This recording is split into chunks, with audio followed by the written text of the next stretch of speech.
চলুন এই পর্যায়ে কে রয়েছে আমার সঙ্গে একটু পরিচিত হই। জি, প্রথমে আপনি আপনার নামটা একটু বলেন প্লিজ। আমি আরিফা। আরিফা, বয়স তো 17.5। জি। শুরুর আগে আমি আপনাকে জিজ্ঞেস করেছিলাম। তো আরিফা কোথা থেকে এসেছেন আপনি? আমি শরীয়তপুর থেকে এসেছি। শরীয়তপুর থেকে। আপনি কি আমাদের এই অনুষ্ঠানটা নিয়মিত শোনেন?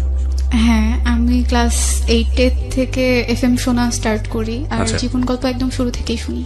কোনো ধরনের চেঞ্জ এসছে মানে লাইফে? কখনো কোনো কিছু কি শোনার পরে কোনো কিছু কি ফলো করতেন, বা আপনি শুনেন হ্যাঁ। কেন, আসলে শুনতে কেন, মানে রেগুলার শুনেছেন কেন? আমার কাছে ভালো লাগে এই জন্য, হয়তো বা একটা ভুল যেটা অন্য কেউ করেছে সেটার পরবর্তীতে আমি করব না, বা মনোবল যে জিনিসটা মানুষ খুব সহজেই হেরে যায়, আমার কাছে মনে হয় না খুব সহজেই হেরে যাওয়া উচিত। তো এটা আপনি এই অনুষ্ঠান শুনেই মূলত পেয়েছেন। জি। Thank you so much. আমরা শুরু করতে চাই, আর আমি পুরো গল্প বলতে গিয়ে কখনো কখনো তুমি বলে ফেলবো, because you are much younger than me. So can start একেবারে যেখান থেকে বলতে ইচ্ছে করে। আমার জন্ম হয়েছিল ঢাকাতে। মা বাবা আমি আর ভাইয়া একসাথেই থাকতাম। আমি ছোটবেলা থেকে জেনে এসেছি আমার দাদা বাড়ি নানা বাড়ি দুটোই শরীয়তপুরে। জি।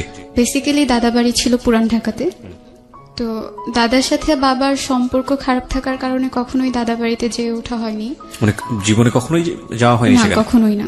আচ্ছা, মানে এই সম্পর্কটা খারাপের পেছনের কারণটা কি ছিল? পেছনে কারণ আমি বড় হওয়ার পরে যেটা জেনেছি যে আমার দাদা আরেকটা বিয়ে করেছিলেন, যেটা আচ্ছা। আমার বাবার পছন্দ ছিল না। আচ্ছা। So, সেই জন্য সে চলে এসেছিল।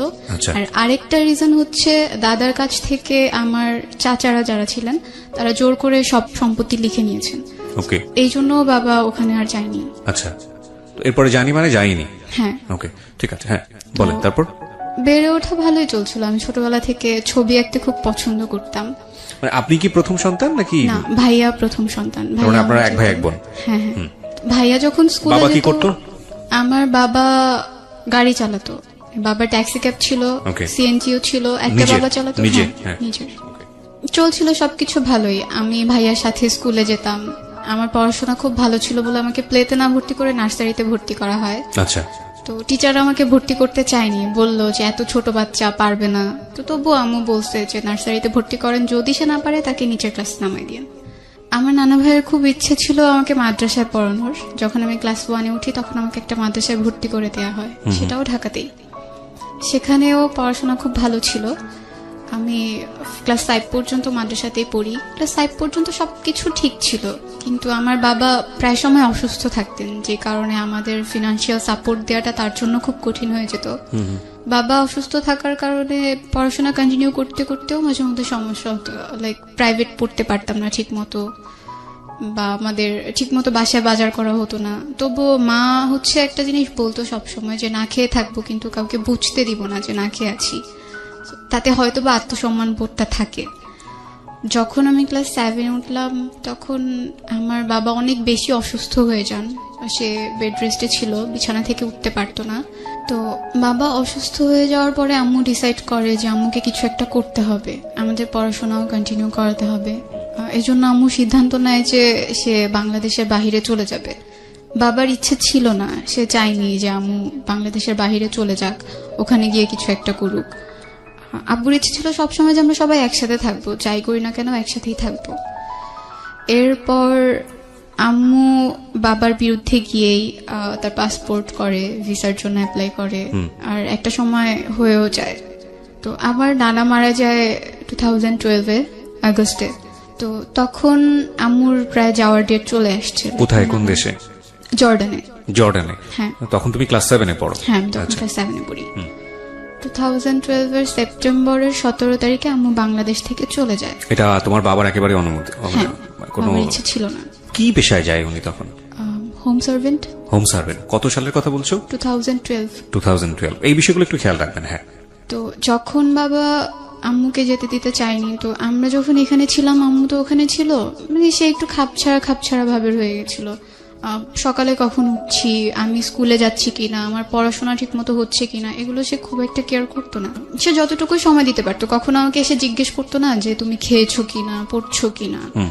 দেখা যেত আমি সকালবেলা স্কুলে যাচ্ছি, তো আগে যেমন আমি স্কুলে যাওয়ার সময় আম্মু আমাকে খাইয়ে দিত, আমি হাত দিয়ে খেতে পারতাম না।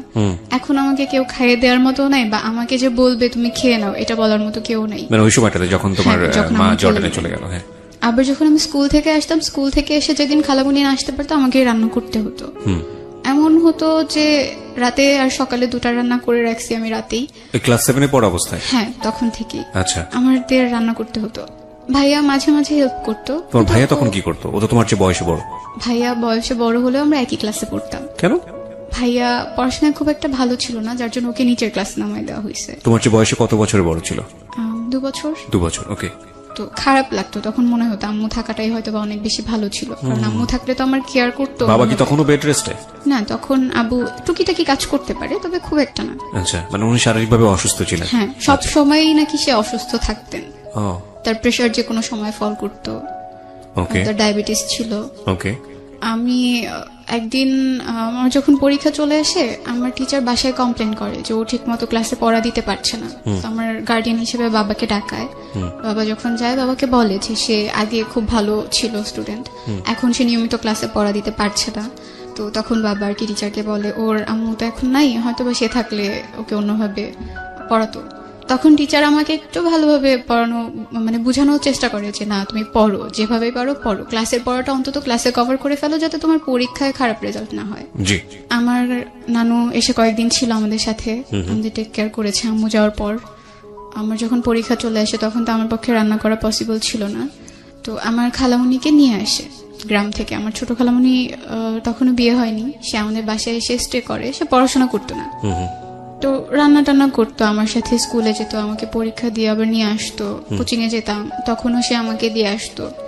আমাদের তখন একটা রুমের বাসা ছিল আম্মু চলে যাওয়ার পরে। মানে তোমরা সবাই মিলে একটা রুমেই থাকতে? হ্যাঁ, একটা রুমের বাসা ছিল তখন। যেহেতু আম্মু চলে গেছে, এখন 2 রুমের দরকার হয় না। ওকে। যখন খালামণি আসছে, তখন আমার খুব আনইজি ফিল হতো, একটা বেড কিভাবে শেয়ার করবো আমরা সবাই। তো আমি আর খালামণি নিচে ঘুমাতাম, ভাই আর আব্বু উপরে থাকতো। তো আমার পরীক্ষা শেষ হওয়ার পরে বাবাই ডিসাইড করে যে এইভাবে তো আসলে হচ্ছে না, ওদের পড়াশোনায়ও ক্ষতি হচ্ছে। তো আম্মু, বাবা, নানু সবাই মিলে সিদ্ধান্ত নেয় যে আমরা নানু বাড়িতে চলে যাব, ওখানেই থাকবো, ওখানেই পড়বো। তখন তোমরা ঢাকাতে? হ্যাঁ, তখন আমরা ঢাকাতে। 2013-এ আমি ভাইয়া দুজনেই গ্রামে চলে যাই নানুর বাসায়। তো সেখানে স্কুলে ভর্তি হই। যাওয়ার পরেই না, নানুর বাড়ি কোথায় ছিল? নানুর বাড়িটা শরীয়তপুরে ছিল। শরীয়তপুরে, ওকে। তো শরীয়তপুরে যাওয়ার পরে ওখানকার একটা স্কুলে ভর্তি হই। স্কুলে অনেক পরিচিত মানুষ ছিল, আশেপাশের যত কাজিনরা ছিল ওরাও পড়তো। তো ওখানে যাওয়ার পরে একটা একটা করে সবাই ছড়াতে থাকে, ওর মা তো বিদেশে থাকে। আমি এই ব্যাপারগুলো সবসময় হাইড করে আসতাম না, আমি কাউকে বলবো না যে আমার মা বাইরে থাকে। আমি কেন তোমার এই পারসেপশনটা কেন? না, আমার কাছে খারাপ লাগতো বলতে যে আমার মা আমার সাথে থাকেন না, সে বাইরে থাকেন। আমার কাছে খারাপ, মানে তোমার মা বিদেশে থাকেন, এই বিদেশে থাকা ব্যাপারটা খারাপ লাগতো, নাকি তোমার মা তোমার সঙ্গে থাকে না এটা খারাপ লাগতো? আমার সাথে থাকে না এটাই আমার কাছে বেশি খারাপ লাগতো। আর বিদেশে যে থাকে না এটা বলতে খারাপ লাগতো, কারণ বললে ভাববে কি যে ও কি যেন হয়েছে, এই জন্য মেবি বিদেশে থাকে। এটা তুমি জানলে কিভাবে? মানে এটা তুমি, তোমার তো বয়স অনেক অল্প, ক্লাস 7-এ পড়ো। আমি যখন নানু বাড়িতে গেলাম, তো যাওয়ার পরে বলতো আশেপাশের মানুষ, হ্যাঁ ওর মা বিদেশে থাকে, এই মেয়ে তো মানুষ হবে না, এই ছেলে তো মানুষ হবে না। তো আমার মনে হতো আমি যদি আমার কোনো ফ্রেন্ডের কাছে গিয়েও এই ব্যাপারটা শেয়ার করি, সবাই হয়তো এটাই বলবে, না ও তো একটু অন্যরকম, ওর মা তো থাকে না কাছে, ওকে কে কিভাবে কিছু শিখাবে। ওকে, তো তার মানে তুমি সারাউন্ডিং থেকে মোটামুটি বুঝতে পারছো যে তোমাদের এই বিষয়টাকে পরিবেশ ভালোভাবে দেখছে না। আচ্ছা, তো তারপর থেকেই তোমার কাছে বিষয়টা আনইজি লাগতো। হ্যাঁ, তোমার মা কি টাকা পয়সা পাঠাতো তখন? হ্যাঁ, পাঠাতো, প্রতি মাসে টাকা পয়সা। পয়সা? আমার স্যালারি তখন খুবই কম ছিল, জাস্ট কোন রকম চলে যেত আমাদের। আচ্ছা, ঠিক আছে, হ্যাঁ বলো। তারপর আমরা যে নানু বাড়িতে থাকছি, এই ব্যাপারগুলো আমার মামা মামি এরা সবাই একটু অপছন্দ করতো। তারা চাইতো না আমরা এখানে থাকি, বারবার বলতো ঢাকাতে থাকলে কি সমস্যা হতো, এখানে কেন থাকছে। যেটা হতো যে নানু 1 মাসের জন্য ঢাকায় চলে আসছিল, তখন বাসায় আমি, ছোট খালামণি, আব্বু, ভাইয়া 4 জন ছিলাম। একদিন যখন আমি আসলাম স্কুল থেকে, তখন এসে আমি দেখলাম যে আমার বাবা আর আমার খালামণি, আমাকে দেখে দুজন আলাদা হয়ে যায়। তো ব্যাপারটা দেখে আমার কাছে খুব আনইজি ফিল হয় যে কেন তারা এইভাবে কেন থাকবে। এই ব্যাপারগুলো আমি সহ আমার ভাইয়াও বেশ কয়েকবার নোটিস করে। তো ওর কাছে মেবি বিষয়গুলো খারাপ লাগছে। কোন ক্লাসে পড়ো তখন তুমি? আমি তখন ক্লাস 8-এ পড়ি, 2013-এ। তো এই বিষয়গুলো যে খারাপ লাগতো, এগুলো কি মানে কারোর সাথে তোমরা আলোচনা করতে যে এটা নিয়ে বাবাকে কিছু বলা উচিত, বা বাবাকে সরাসরি কিছু বলা উচিত? না, আমি বাবাকে যথেষ্ট ভয় পেতাম, বলতে পারতাম। তোমার ভাইয়ার সাথে তোমার সম্পর্ক কেমন ছিল?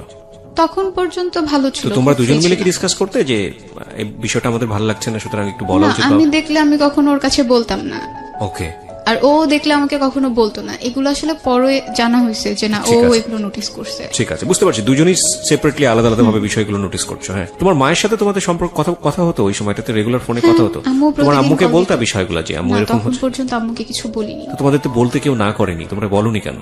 ভয় লাগতো হয়তো বা এটা নিয়ে কোনো একটা ঝামেলা ঝামেলা হবে। তৈরি হবে। ওকে, ভাইয়া রাগ করে বাসা থেকে চলে যায়, 7 মাসের জন্য চলে যায়। আমরা তাকে কি নিয়ে খুঁজে রাগ পাই। করে, কি নিয়ে রাগ করে?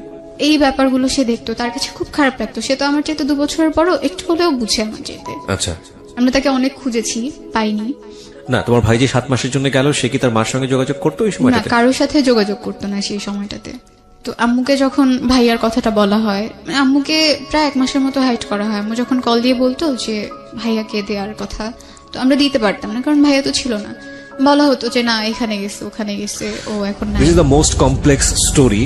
কমপ্লেক্স বলছে এই কারণে যে দুটো শিশুর বড় হয়ে ওঠার জন্য আমাদের যে ধরনের পরিবেশ দেওয়া দরকার পরিবারে, আমরা খাওয়া দিচ্ছি, লেখাপড়ার জন্য অর্থনৈতিকভাবে যে সাপোর্টটা দেওয়া দরকার সেটার জন্য পরিবার রেখে বিদেশ পর্যন্ত চলে যাচ্ছি, সবকিছু ঠিক আছে, কিন্তু মানসিকভাবে যে পরিবেশটা দেওয়া উচিত সেটা যদি আমরা না দেই, তাহলে সন্তানের বেড়ে ওঠা যে কত ভয়ানক রকমের বিপজ্জনক অবস্থায় যেতে পারে, সেটা হচ্ছে আজকের এই জীবন গল্প। একটা পরিবারের মধ্যে ধরনের ঘটনা, এটা অনেকেই হয়তো বা মনে করবেন এটা নাটক সিনেমাতেই ভালো লাগে শুনতে, কিন্তু বাস্তব জীবনে আসলে এগুলো শুনতে গেলেও কানে অনেক সময় তালা লেগে যায়। But this social taboo is a problem. এটা প্রবলেম বলেই এটা নিয়ে ডিসকাস হওয়া উচিত। কারণ আমি মনে করি যে এই যে ঘটনাটা আজকে এই মেয়েটাকে, কি যেন নাম বলছিলে তোমার? আরিফা 17.5 বছর বয়স, তাকে আজকে লাখ লাখ মানুষের সামনে প্রেজেন্ট করেছে। এবং আমি বিলিভ করি এরকম আরিফা সমাজে অনেক আছে, এবং এইরকম আরিফার মতো পরিবার সমাজে অনেক আছে, যেটা একটা সন্তানের ওপর ভয়ানক রকমের ইম্প্যাক্ট তৈরি করে। এবং আমি সবসময় এই জিনিসগুলোর বিপক্ষে ইন আ সেন্স যে আপনি যখন আপনার বেবিটাকে নিয়ে আসলেন দুনিয়াতে, তার মানে আপনি একটা রেসপন্সিবিলিটি নিয়ে এসছেন, এবং সেখানে কোনো কম্প্রোমাইজ নাই। আপনি যদি একটা মানুষের সুস্থ জীবন দিতেই না পারে, পারিবারিকভাবে হোক অর্থনৈতিকভাবে হোক, তাহলে আপনি তাকে কেন নিয়ে আসলেন? প্রথম কথা হচ্ছে এটা। দ্বিতীয় কথা হচ্ছে, যদি আপনার সামর্থ্য না থাকে, আপনাকে চেষ্টা করতে হবে, প্রতি মুহূর্তে চেষ্টা করে যেতে হবে। ওই চেষ্টাটাই হচ্ছে আপনার প্রমাণ করা যে না আপনি চেষ্টা করে যাচ্ছেন। কিন্তু আপনি চেষ্টা করলেন না, এমন কিছু করলেন যেটার জন্য একটা সন্তান ভয়ানক রকমভাবে মানসিকভাবে ক্ষতিগ্রস্ত হচ্ছে, এবং এই ক্ষতিগ্রস্ত ব্যাপারটা অর্থনৈতিকভাবে দেখা যায় না, কিন্তু একটা মানুষকে শেষ করে দিতে পারে। দেখুন, একটা বাচ্চা কিন্তু পরিবার থেকে বের হয়ে গেছে, এবং যে বাবা যে কাজটা করছে বা মা যে বিষয়টা করলো, এই বিষয়গুলো নিয়ে একটু ডিসকাস হওয়া উচিত ছিল যে প্রবলেমটা আসলে কোথায়। আমরা কি আমাদের প্রয়োজনটা ভুলে যাব? না, প্রয়োজনটা ভুলে যাব না, কিন্তু আমাদের প্রয়োজনটা যেন আরেকজনের জীবনে কাল না হয়ে আসে, সেটা আমাদের খেয়াল রাখা জরুরি। হ্যাঁ, বলো, তারপর কি হলো? তো আম্মুকে যখন বলা হলো যে ভাইয়া নাই, সে প্রচন্ড কান্না করে। তো বারবার জানতে চাচ্ছিল কেন সে চলে গেছে, কারণ কি ছিল। সে বারবার নানুকে প্রশ্ন করছিল যে কেন চলে গেল, আমি তো তাকে কোনো কিছুর অভাব দেইনি, তো কেন সে গেল। কারো কাছে আসলে কোনো রিজন ছিল না। আমি তখন পর্যন্ত আম্মুকে বলতে পারছিলাম না যে হয়তোবা এই ব্যাপারগুলো ওর কাছে খারাপ লাগছিল, এজন্য ও চলে গেছে। তো আমি আমার পড়াশোনাটা তখন পর্যন্ত কন্টিনিউ করছি। এর মাঝখানে আমার ছোট খালামুনির বিয়ে ঠিক হয়। তুমি তখন ক্লাস 8-এ? হ্যাঁ, আমি তখনও ক্লাস 8-এ পড়ি। ওকে। বিয়ে ঠিক হওয়ার পরে তার বিয়েটা ভালোভাবে মিটে গেল, সবাই ছিল। তো খালামুনির বিয়েতে আমার মামাকে কিছুটা ঋণ করতে হয়, মানে সব মিলে পরিবারের অবস্থাটাও তখন খুব একটা ভালো ছিল না। এরপর আমি জেএসসি পরীক্ষা যখন দিব, রেজিস্ট্রেশন করা শেষ, সেই মুহূর্তে একদিন রাতে প্রায় 12টার পর আমাদের কাছে একটা কল আসে। তো নানুর ফোনে কলটা আসে। কল আসার পর নানু রিসিভ করে দেখে যে ভাইয়া কথা বলতেছে। ওকে। মানে ওর ভয়েসটা তো চিনতো। তো কথা বলার পর নানু হুট করে ভয় পেয়ে আমার কাছে কল দিয়ে দিছে যে এতদিন পরে সে কোত্থেকে কল দিল, কিভাবে আসলো। তো ভাইয়া আমার সাথে কথা বলতেছে, মানে তার বিহেভটা পুরো চেঞ্জ হয়ে গেছে। লাইক আগে সবাই ওকে খুব ভদ্র বলতো, আমি খুব বদমেজাজি ছিলাম, এজন্য আমাকে কেউ খুব একটা পছন্দ করতো না, বাট ভাইয়াকে সবাই অনেক বেশি ভালোবাসতো। এখন ওর সাথে যখন আমি ফোনে কথা বলতেছিলাম, আমার কাছে মনে হচ্ছে সবকিছু কেমন যেন চেঞ্জ, ওর কথাবার্তা, আচরণ। আর সে আমাকে তখন একটা কথা বলছিল যে আমি এখন সিগারেট খাচ্ছি, এই হ্যাবিটটা তার কখনোই ছিল না। এটা বলার পরে আমি ফোনটা কেটে দিছি ভয়ে, যে এটাকে আসলে আমার ভাই, সে তো আমার সাথে এই ধরনের কথা কখনো বলেনি।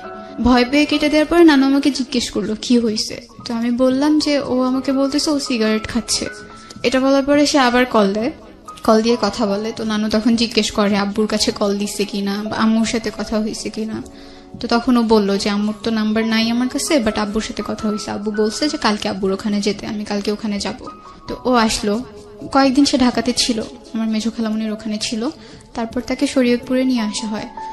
তখনও সবকিছু ভালোই চলছে। আমার না, কিন্তু তোমরা জিজ্ঞেস করলে না তুমি কোথায় ছিলা হ্যাঁ, এতদিন জিজ্ঞেস যাবত, কি করছে। কেন সে- সিগারেট খেয়েছো, কি প্রবলেম, কি হচ্ছে? সে বলতো যে তার কাছে ভালো লাগেনি, তার পড়াশোনা ভালো লাগতো না, এই জন্য সে চলে গিয়েছিল। আচ্ছা। এক্সাক্ট রিজনটা সে তখন পর্যন্ত বলেনি কাউকে। ওকে। কারণ বাসায় আসার পরে সে জানে যে এখন পর্যন্ত সবকিছু ঠিকঠাক, ওই ব্যাপারগুলো এখন পর্যন্ত কেউ জানে না, এজন্য সেও বিষয়টা এড়িয়ে যায়। তো আবার যখন পরীক্ষা কাছে আসে, আমার মামারা সবাই একদিন বাড়িতে আসে, আসার পরে আমি শুনছি যে আমাকে দূরে রেখে তারা সবাই কিছু একটা নিয়ে ডিসকাস করছে, আমাকে ব্যাপারগুলো জানতে দিচ্ছে না। আমার পরীক্ষা যখন চলে আসছে তার 2 দিন আগে আমি ঘুমিয়ে পড়ছি। আমি তখন ছোট খালামণির সাথেই ঘুমাই। আমি আর খালামণি ঘুমানোর পরে রাত 2টা বাজে আমার ঘুম ভেঙে যায়। আমি প্রচুর এফএম শুনতাম, মিডনাইট পর্যন্ত এফএম শুনতাম। তো শুনতে শুনতে ঘুমায় পড়তাম। সেদিন এফএমটা শোনা হয়নি, মামারা সবাই বাসায় ছিল, এই জন্য 2টা বাজে যখন আমার ঘুম ভেঙে যায়, আমি তখন বাইরে খুব শাউট শুনতে পারি যে সবাই খুব চিল্লাচিল্লি করছে, আর বলছিল আমার নাম নিয়ে যে ওকে তো এখানে রাখা যাবে না, ওকে এখানে রাখলে আমরা কেউ এই বাড়িতে আসবো না। আমার বড় মামিও বলছিল যে ও কেন এখানে থাকবে, এত কিছুর পরে আপনি ওকে এখানে রাখতে চান। এগুলো আমার নানুকে বলার পরে নানু জাস্ট বলছিল যে আমি ওকে ফেলতে পারবো না, আমি ওকে কোথায় রাখবো, ও কার কাছে গিয়ে থাকবে, আমি ওকে আমার সাথেই রাখবো। যখন আমি এই কথাগুলো শুনছিলাম আমার কাছে খুব খারাপ লাগছিল। আমি জানতে চাচ্ছিলাম যে কি এমন হয়েছে যার কারণে তারা আমাকে এই কথাগুলো বলতেছে যে আমাকে এখানে রাখবে না। পরীক্ষার আগের দিন রাতে আবার শুনতে পেলাম যে আমার বাবার সাথে আমার ছোট খালামণির অ্যাফেয়ার ছিল। আমি যখন এই কথাগুলো শুনলাম আমার মনে হলো আমার মাথার উপর আকাশ ভেঙে পড়েছে। মানে এটা নিয়ে রাতের বেলা গন্ডগোল হচ্ছিল? হ্যাঁ, এটা নিয়ে গন্ডগোল হচ্ছিল। এটা তোমার খালামণির বিয়ের পরে? হ্যাঁ, খালামণির বিয়ের 3 থেকে 4 মাস পরেই। আস্তে আস্তে জানতে পারলাম যে তোমার বাবা তখন কোথায় ওই সময়? বাবা তখন ঢাকাতে। আচ্ছা। সে তখন ঢাকাতেই ছিল, ঢাকাতেই থাকতো। তো যখন এগুলো হয়, এই কথাগুলো যখন হচ্ছিল, তখন খালামণি নানুর বাসায় ছিল, তার হাজবেন্ডের সাথে তার তখন ঝামেলা চলছিল। এই ব্যাপারগুলো নাকি আরো প্রায় 2 মাস আগে থেকে কথাবার্তা হচ্ছিল, কিন্তু এইভাবে না। তখন পর্যন্ত খুব একটা কেউ জানতো না। বড় মামার বাসায় নাকি ছোট খালামণির হাজবেন্ড বেড়াতে যায়, সেখানে গিয়ে সে মামা আর মামির সাথে এই কথাগুলো শেয়ার করে যে এরকম এরকম একটা কিছু হয়েছে। যখন আমাকে এগুলো বলা হয়, আমাকে একদম আমার নানু সামনাসামনি বলছিল যে তোর বাবাকে আমরা এত ভালো জানতাম, তোর বাবা এই কাজটা কিভাবে করলো। আমি তখন পড়ছিলাম, আমার পরীক্ষা পরের দিন। আমার কাছে প্রচন্ড খারাপ লাগছিল, আর আমি বিশ্বাস করতে পারছিলাম না যে আমার বাবা এমন কিছু একটা করতে পারে। আর এখন যে এই ব্যাপারটা অনেক দূর এগিয়ে গেছে, যেখানে আমার আম্মু আমার খালামণিকে অনেক বেশি আদর করতো, তার জামা কাপড় থেকে শুরু করে এভরিথিং আম্মুই দিত। আমার পরীক্ষার আগের দিন পর্যন্ত তো এগুলো ঠিক আছে, আম্মুর সাথে আমার তখন পর্যন্ত কথা হয়নি। আমি যে আম্মুকে ফোন দিয়ে বলবো যে মা এগুলো তো ঘটছে, তুমি কি কিছু জানো কিনা, সেই সুযোগটাও আমি পাইনি। পরের দিন আমার পরীক্ষা, আমার প্রথম পরীক্ষার দিন বাবা মার কাছে তো সবাই দোয়া চায়, যদি দূরে থাকে তাও দোয়া চায়। আম্মুর সাথে কথা বলতে পারিনি, কিন্তু আব্বুকে আমি কল দিলাম। কল দেওয়ার পরে আমার বাবার প্রথম প্রশ্ন ছিল তুমি কার সাথে থাকতে চাও, তোমার আম্মুর সাথে নাকি আমার সাথে। তো আমার আসলে অনেক খারাপ লাগে, আমি তো দোয়া চাওয়ার জন্য আব্বুর কাছে কল দিছিলাম, এইরকম কোন একটা প্রশ্ন আমি আশা করিনি। আমি তখন কিছু বলিনি, কলটা কেটে দিছি। কেটে দেওয়ার পরে পরীক্ষা দিতে গেলাম। একদম হলে গিয়ে আমি লিখতে পারছি না, মানে আমার বারবার মনে হচ্ছে এসব কি হচ্ছে আমার চারপাশটায়। সবকিছু তো খুব ভালো ছিল, গোছানো ছিল, এগুলো কেন হচ্ছে। আমার বাংলা পরীক্ষাটা খুব খারাপ হয়। তো পরীক্ষা যখন দিয়ে আসছিলাম আমি তো খুব কান্না করছিলাম। আমার 2টা খুব ক্লোজ ফ্রেন্ড ছিল স্কুলে, তো ওরা আমাকে জিজ্ঞেস করে কি হয়েছে, কান্না কেন করতেছি, সবকিছু তো ঠিক ছিল, হঠাৎ করে কি হলো। তো আমি তখন শুধু এইটুকু বলছিলাম যে আমার মামারা চায় না আমি আর নানু বাড়িতে থাকি, কিন্তু আমি এখান থেকে গিয়ে কোথায় থাকবো, আমার তো কারোর সাথে থাকার মতো জায়গা নেই। তো বলতেছে কেন, আঙ্কেল আছে না, আঙ্কেলের কাছে গিয়ে থাক, তোর তো এটা আরো ভালো একটা অপশন, ঢাকায় গিয়ে পড়তে পারবি, আবার সবকিছু আগের মতো হয়ে যাবে। আমি বললাম যে না, এটা পসিবল না, যেহেতু এখানে থাকা স্টার্ট করছি, আমি চাই এখান থেকে পড়াশোনাটা কন্টিনিউ করতে, আর নানু যতটা আদর করে এতটা আদর কেউ আমাকে করবে না। আমি পরীক্ষা দিয়ে বাসায় আসার পরে তখন এই ব্যাপারগুলো নিয়ে গন্ডগোল হচ্ছে। তো নানু তখন মামাদেরকে বলল যে ওকে যদি তোরা এখানে না রাখিস আমিও এখানে থাকবো না, আর তোর যদি ইচ্ছা হয়, আমার বড় মামাকে বলছে যে তোর যদি ইচ্ছে হয় তুই আমাকে খাবারের কোনো টাকা টুকা দিস না, আমার লাগবে না, আমি এভাবেই চলতে পারবো, যা আসে জমি থেকে সেটা দিয়ে চলতে পারবো। তো নানুর সাপোর্টটা আমার মনে হয় তখন সবচেয়ে বেশি কাজে লেগেছে মেন্টালি স্ট্রং থাকার জন্য। আম্মুর সাথে আমি ব্যাপারটা প্রথম শেয়ার করি আমার বাংলা পরীক্ষা শেষ হওয়ার পরে। আম্মু নাকি এই ব্যাপারগুলো শুনেছে, যখন থেকে কথা হচ্ছে তখন থেকেই শুনেছে, কিন্তু সে আমাকে কিছু বুঝতে দেয়নি। আর এটা নিয়ে বাবার সাথেও তার খুব ঝামেলা হয়েছে। যেটা হতো যে এই ব্যাপারের পরে বাবা আমাকে ফোন দিত না, আমি বাবার সাথে কথা না বলে থাকতে পারতাম না। আমি নিজের থেকেই তাকে দিনে 4 থেকে 5 বার কল দিতাম, কিন্তু সে রেসপন্স করতো না। কল রিসিভ করলেও বলতো যে আমি এখন ব্যস্ত আছি, পরে কথা বলি। এরপর আমি ক্লাস 9-এ ভর্তি হলাম, জেএসসি রেজাল্ট পাবলিশড হলো। রেজাল্ট খুব একটা ভালো হয়নি, তবুও আম্মু কোনো রকম খুশি ছিল। আর তখন থেকে আসলে স্টার্ট হয় আমার উপর সবার যে একটা প্রেশার। আমি কারো বাসায় গেলেই প্রথম প্রশ্ন হতো, তুই কিছু জানতি না? তুই কি কিছু দেখিস নাই? এগুলো যে ঘটছে একদিনেই ঘটে গেল, তোর কি কখনো চোখে পড়ে নাই? তখন কিছু বলার ছিল না আমার, আমি ওখান থেকে চলে আসতাম। এরপর থেকে আশেপাশের মানুষগুলোর সাথে আমি কথা বলা খুব কমিয়ে দিই, কারো বাসায় যেতাম না, সবাইকে অ্যাভয়েড করা স্টার্ট করে দিই যে না, আমি আমার মতো করে থাকবো, কাউকে লাগবে না। যখন ক্লাস 9-এ ভর্তি হলাম, ক্লাসে পারফরমেন্স ভালো থাকার কারণে টিচাররা আমাকে খুব আদর করতো, সবাই চিনতো। একদিন তখন ফেব্রুয়ারি ছিল, আমি করিডোরে দাঁড়ানো ছিলাম স্কুলে, আমার একটা ফ্রেন্ড আমার সাথে ছিল। তো আমাদের স্কুলে কলেজও আছে। হঠাৎ করে কলেজের ভাইয়েরা যখন যাচ্ছিল, আমার একটা ফ্রেন্ড বলছিল, একটা ছেলেকে দেখিয়ে বলছিল যে এই ছেলেটা তো খুব সুন্দর, আমার খুব ইচ্ছে করে এর সাথে প্রেম করতে, যদি আমাকে বলতো আমি এক পায়ে রাজি হয়ে যেতাম। তা আমি হেসে দিচ্ছি, আমি কিছু বলি নাই। সে ছেলেটা এতটাও সুন্দর না যে তার সাথে প্রেম করতে হবে। এই কথাটা বলার পরে সে আমাকে বলছে যে তুমি জাস্ট ওর সাথে ফ্রেন্ডশিপ করে দেখাও। বলছি আমি যদি এখন হুট করে গিয়ে তাকে বলি যে ভাই আমি আপনার সাথে ফ্রেন্ডশিপ করবো, সে তো আমাকে একটা চড় দিয়ে দিবে, পিচ্চি মেয়ে কোত্থেকে আসছে ফ্রেন্ডশিপ করতে। এটা বলার পরে সে বলতেছে আমি তোমাকে ফোন নাম্বার কালেক্ট করে দিব এনিহাও, বাট তোমার ওর সাথে ফ্রেন্ডশিপ করে দেখাতে হবে, যদি তুমি না পারো তুমি স্কুলে আসবে না। লাইক একটা চ্যালেঞ্জের মতো হয়ে গেছে। আমি বললাম ওকে ফাইন, তুমি যদি আমাকে নাম্বার কালেক্ট করে দিতে পারো আমি দেখবো বাকিটা কিভাবে কি করা যায়। তখন পর্যন্ত আমার কোনো পার্সোনাল ফোন ছিল না। তো প্রায় 1 মাস পরে সে আমাকে একদিন মেসেজে একটা নাম্বার দিল, আর তার নামটা আমি এখানে বলতে চাচ্ছি না। তো নামটা ওর সাথে লিখে দিছিল যে এটা ওর নাম্বার। তো আমি ওকে জিজ্ঞেস করলাম কিভাবে কালেক্ট করছো, বললো যে আমার একটা ফ্রেন্ড আছে তার কাছ থেকে কালেক্ট করে দিছি। কোন ক্লাসে পড়ো তখন তুমি? তখন আমি ক্লাস 9-এ। ক্লাস 9-এ পড়ো। তোমার ভাই কি তোমার সঙ্গে থাকে? না, ভাইয়া তখন ঢাকাতে থাকতো, আব্বুর সাথে, বাবার সঙ্গে থাকতো। হ্যাঁ। তুমি থাকতো তোমার নানুর সঙ্গে? হ্যাঁ। আচ্ছা। তো আমি সেদিন রাতেই একটা মেসেজ দিই, মেসেজ দেওয়ার পরে হ্যাঁ ছেলেটাকে মেসেজ দিই। ছেলেটা কি তোমাদের স্কুলের কলেজ সেকশনে পড়তো? হ্যাঁ হ্যাঁ। ওকে। সে তখন ইন্টারমিডিয়েট ফার্স্ট ইয়ারে পড়তো। তুমি তখন ক্লাস 9-এ? হ্যাঁ। তো মেসেজ দেওয়ার পরে সে রিপ্লাই দেয়, সাথে সাথেই রিপ্লাই দেয়, জিজ্ঞেস করে কে। তো আমি আমার পরিচয়টা গোপন রেখেই তার সাথে কথা বলছিলাম। জি। আমি যখন তাকে মেসেজ দিছি তখন আমি আমার ফ্রেন্ডকে বললাম যে আমি তো তাকে মেসেজ দিছি, সে রিপ্লাই দিছে। তার আগে তুমি আমাকে একটু বলো, সেটা হচ্ছে যে আমি এখান থেকে আবার শুনবো তোমার কাছে, কিন্তু এটা নিয়ে তোমার বাবার সঙ্গে তোমার যোগাযোগ হতো, তোমার বাবা বিষয়টাকে ডিনাই করতো, মানে তোমার সঙ্গে কথা বলতে চাইতো না। বিষয়টা কিরকম ছিল যে বাবা তোমাকে যে প্রশ্নটা করেছিল যে তুমি কার সঙ্গে থাকবা, বাবার সঙ্গে থাকবা নাকি ওখানে থাকবা, সেটার সিদ্ধান্ত আসলে সে পায়নি, বা তুমি বাবার সঙ্গে থাকছো না এই কারণে বাবা তোমার উপর রাগ করেছিল, বিষয়টা কিরকম? না, বিষয়টা এমন না, বাবা আসলে চাইতোই না, সে আমাদেরকে দূরে সরাতে চাচ্ছিল আস্তে আস্তে, সে চাচ্ছিল তার মতো করে আলাদা থাকতে। আচ্ছা। আর আম্মুও চাইতো না যে আমি বাবার সাথে কথা বলি, বাবার সাথে সম্পর্ক রাখি। আর ভাইয়া থাকতো, ওর তো ঢাকায় থেকে আবার পড়াশোনা করা স্টার্ট করে দিছে, ওর ওখানে থাকার মতো খুব একটা জায়গা ছিল না, তো এই জন্য ও বাবার সাথে থেকেই পড়াশোনাটা করতো। তুমি এই ঘটনা ঘটার পরে মার সঙ্গে কি এই বিষয়গুলো নিয়ে কথাবার্তা হলো? মা কি তোমাকে কিছু জিজ্ঞেস করেছিল এই বিষয়গুলো নিয়ে? আম্মু আমাকে কিছু জিজ্ঞেস করেনি। আমি যখন পরীক্ষা দিয়ে আসার পর আম্মুর সাথে কথা বললাম, আমার খুব মন খারাপ ছিল, পরীক্ষা তো ভালো হয়নি, তার উপর বাসায় এত কথা হচ্ছে। তো আম্মুকে আমি বললাম যে মা আমার পরীক্ষা ভালো হয়নি। জিজ্ঞেস করলো কেন?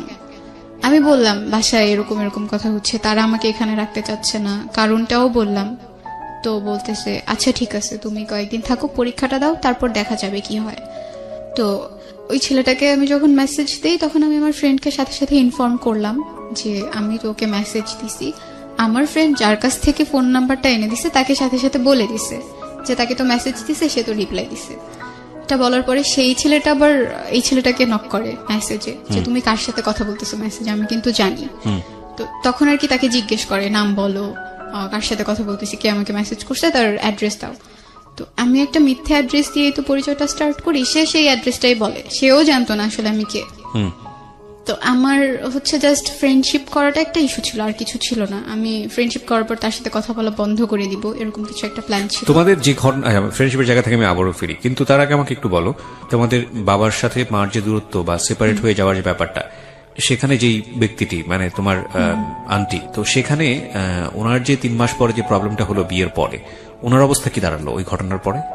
উনি তখন নানুর বাসাতেই থাকতো, আমাদের সাথেই থাকতো, কিন্তু আমি খালামুনির সাথে কথা বলতাম না। কথা বলতে না তুমি? উনি ওই বাসাতে থাকতো কেন? ওনার শ্বশুর বাড়ি কি সমস্যা হচ্ছিল ওখানে? তো তখন ডিভোর্স হয়ে গেছে। ও ডিভোর্স হয়ে যায় তখন এই ঘটনার প্রেক্ষাপটে?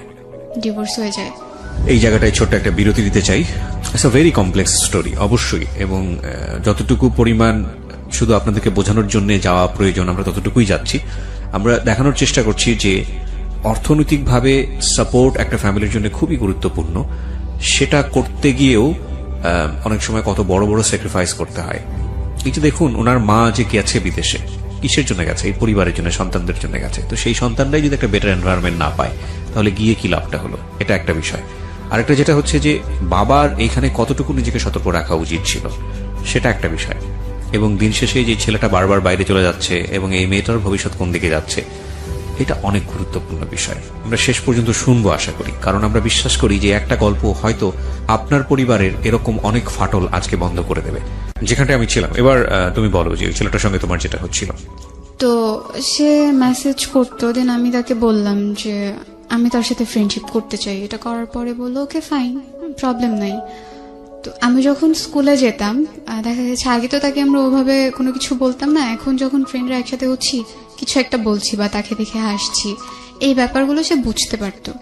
আর তখন সে ধরে নিছে যে হ্যাঁ, এই সার্কেলটার মধ্যে থেকে কেউ একজন হচ্ছে আমি। তো একদিন আমি বিকেলে গিয়ে তাকে কল দিলাম, তখন মাত্র 1 সপ্তাহের মতো তার সাথে আমার কথা হয়েছে। কল দেওয়ার পরে সে বলতেছে আমি তো আপনাকে চিনি। বললাম বলেন আমি কে?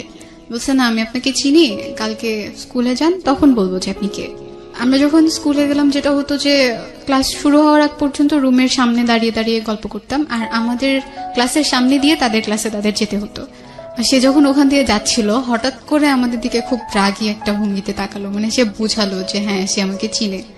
তো আমরা কিছু বলিনি, সবাই একরকম করে হাসছি। এরপর আবার বাসায় আসলাম, দেন আমি তাকে বললাম আপনি তো আমাকে খুঁজে বের করতে পারলেন না। তো এটা বলার পরে সে বলতেছে আচ্ছা ঠিক আছে, আমি তো খুঁজে বের করতে পারিনি, আমি ব্যর্থ। আপনি একটা কাজ করবেন, কালকে যখন স্কুলে যাবেন, স্কুলের মেইন গেটের সামনে ব্লু বল পেন হাতে দাঁড়ায় থাকবেন।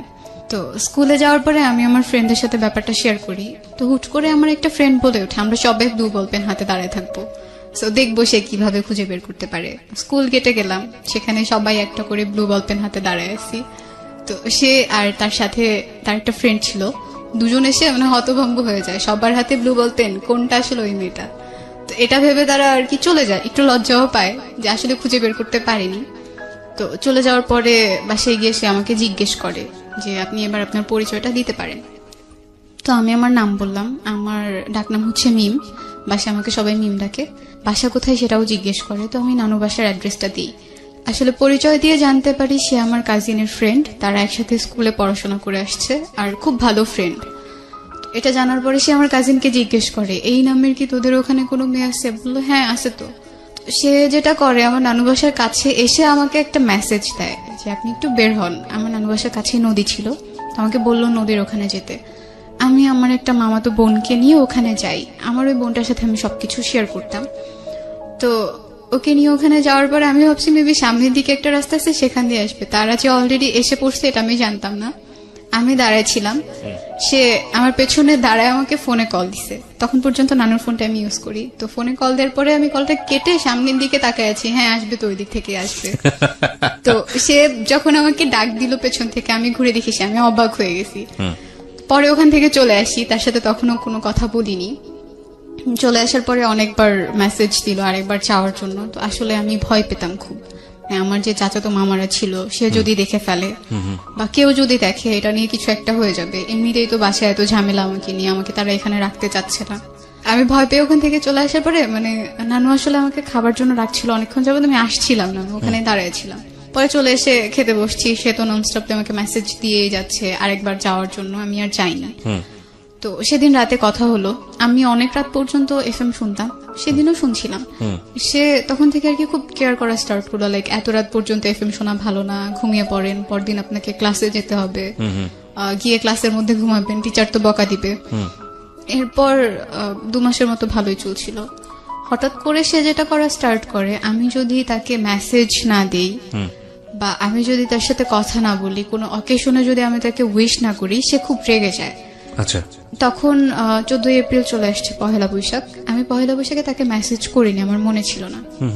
তো পরদিন সকালবেলা আমি উইশ করার পরে সে খুব রাউড বিহেভ করা স্টার্ট করলো যে কেন তাকে আমি উইশ করি নাই, আমি মেবি তাকে পছন্দ করছি না, সে যে আমার সাথে কথা বলে এটা এখন আমার কাছে বিরক্তিকর কারণ হয়ে দাঁড়াচ্ছে। আমি বললাম না, এমন কিছু তো না, আমি জাস্ট এমনিতে ভুলে গেছিলাম, এই জন্য আর উইশ করা হয়নি। সেটা নিয়ে সে অনেক রাগ দেখে আমার সাথে কথা বলা অফ করে দেয়। সো আমি ব্যাপারটা মেনে নিই, আচ্ছা ঠিক আছে, কথা না বলতেছে, আমার তো এমন আহামরি কিছু না যে তার সাথে আমার কথা বলতেই হবে।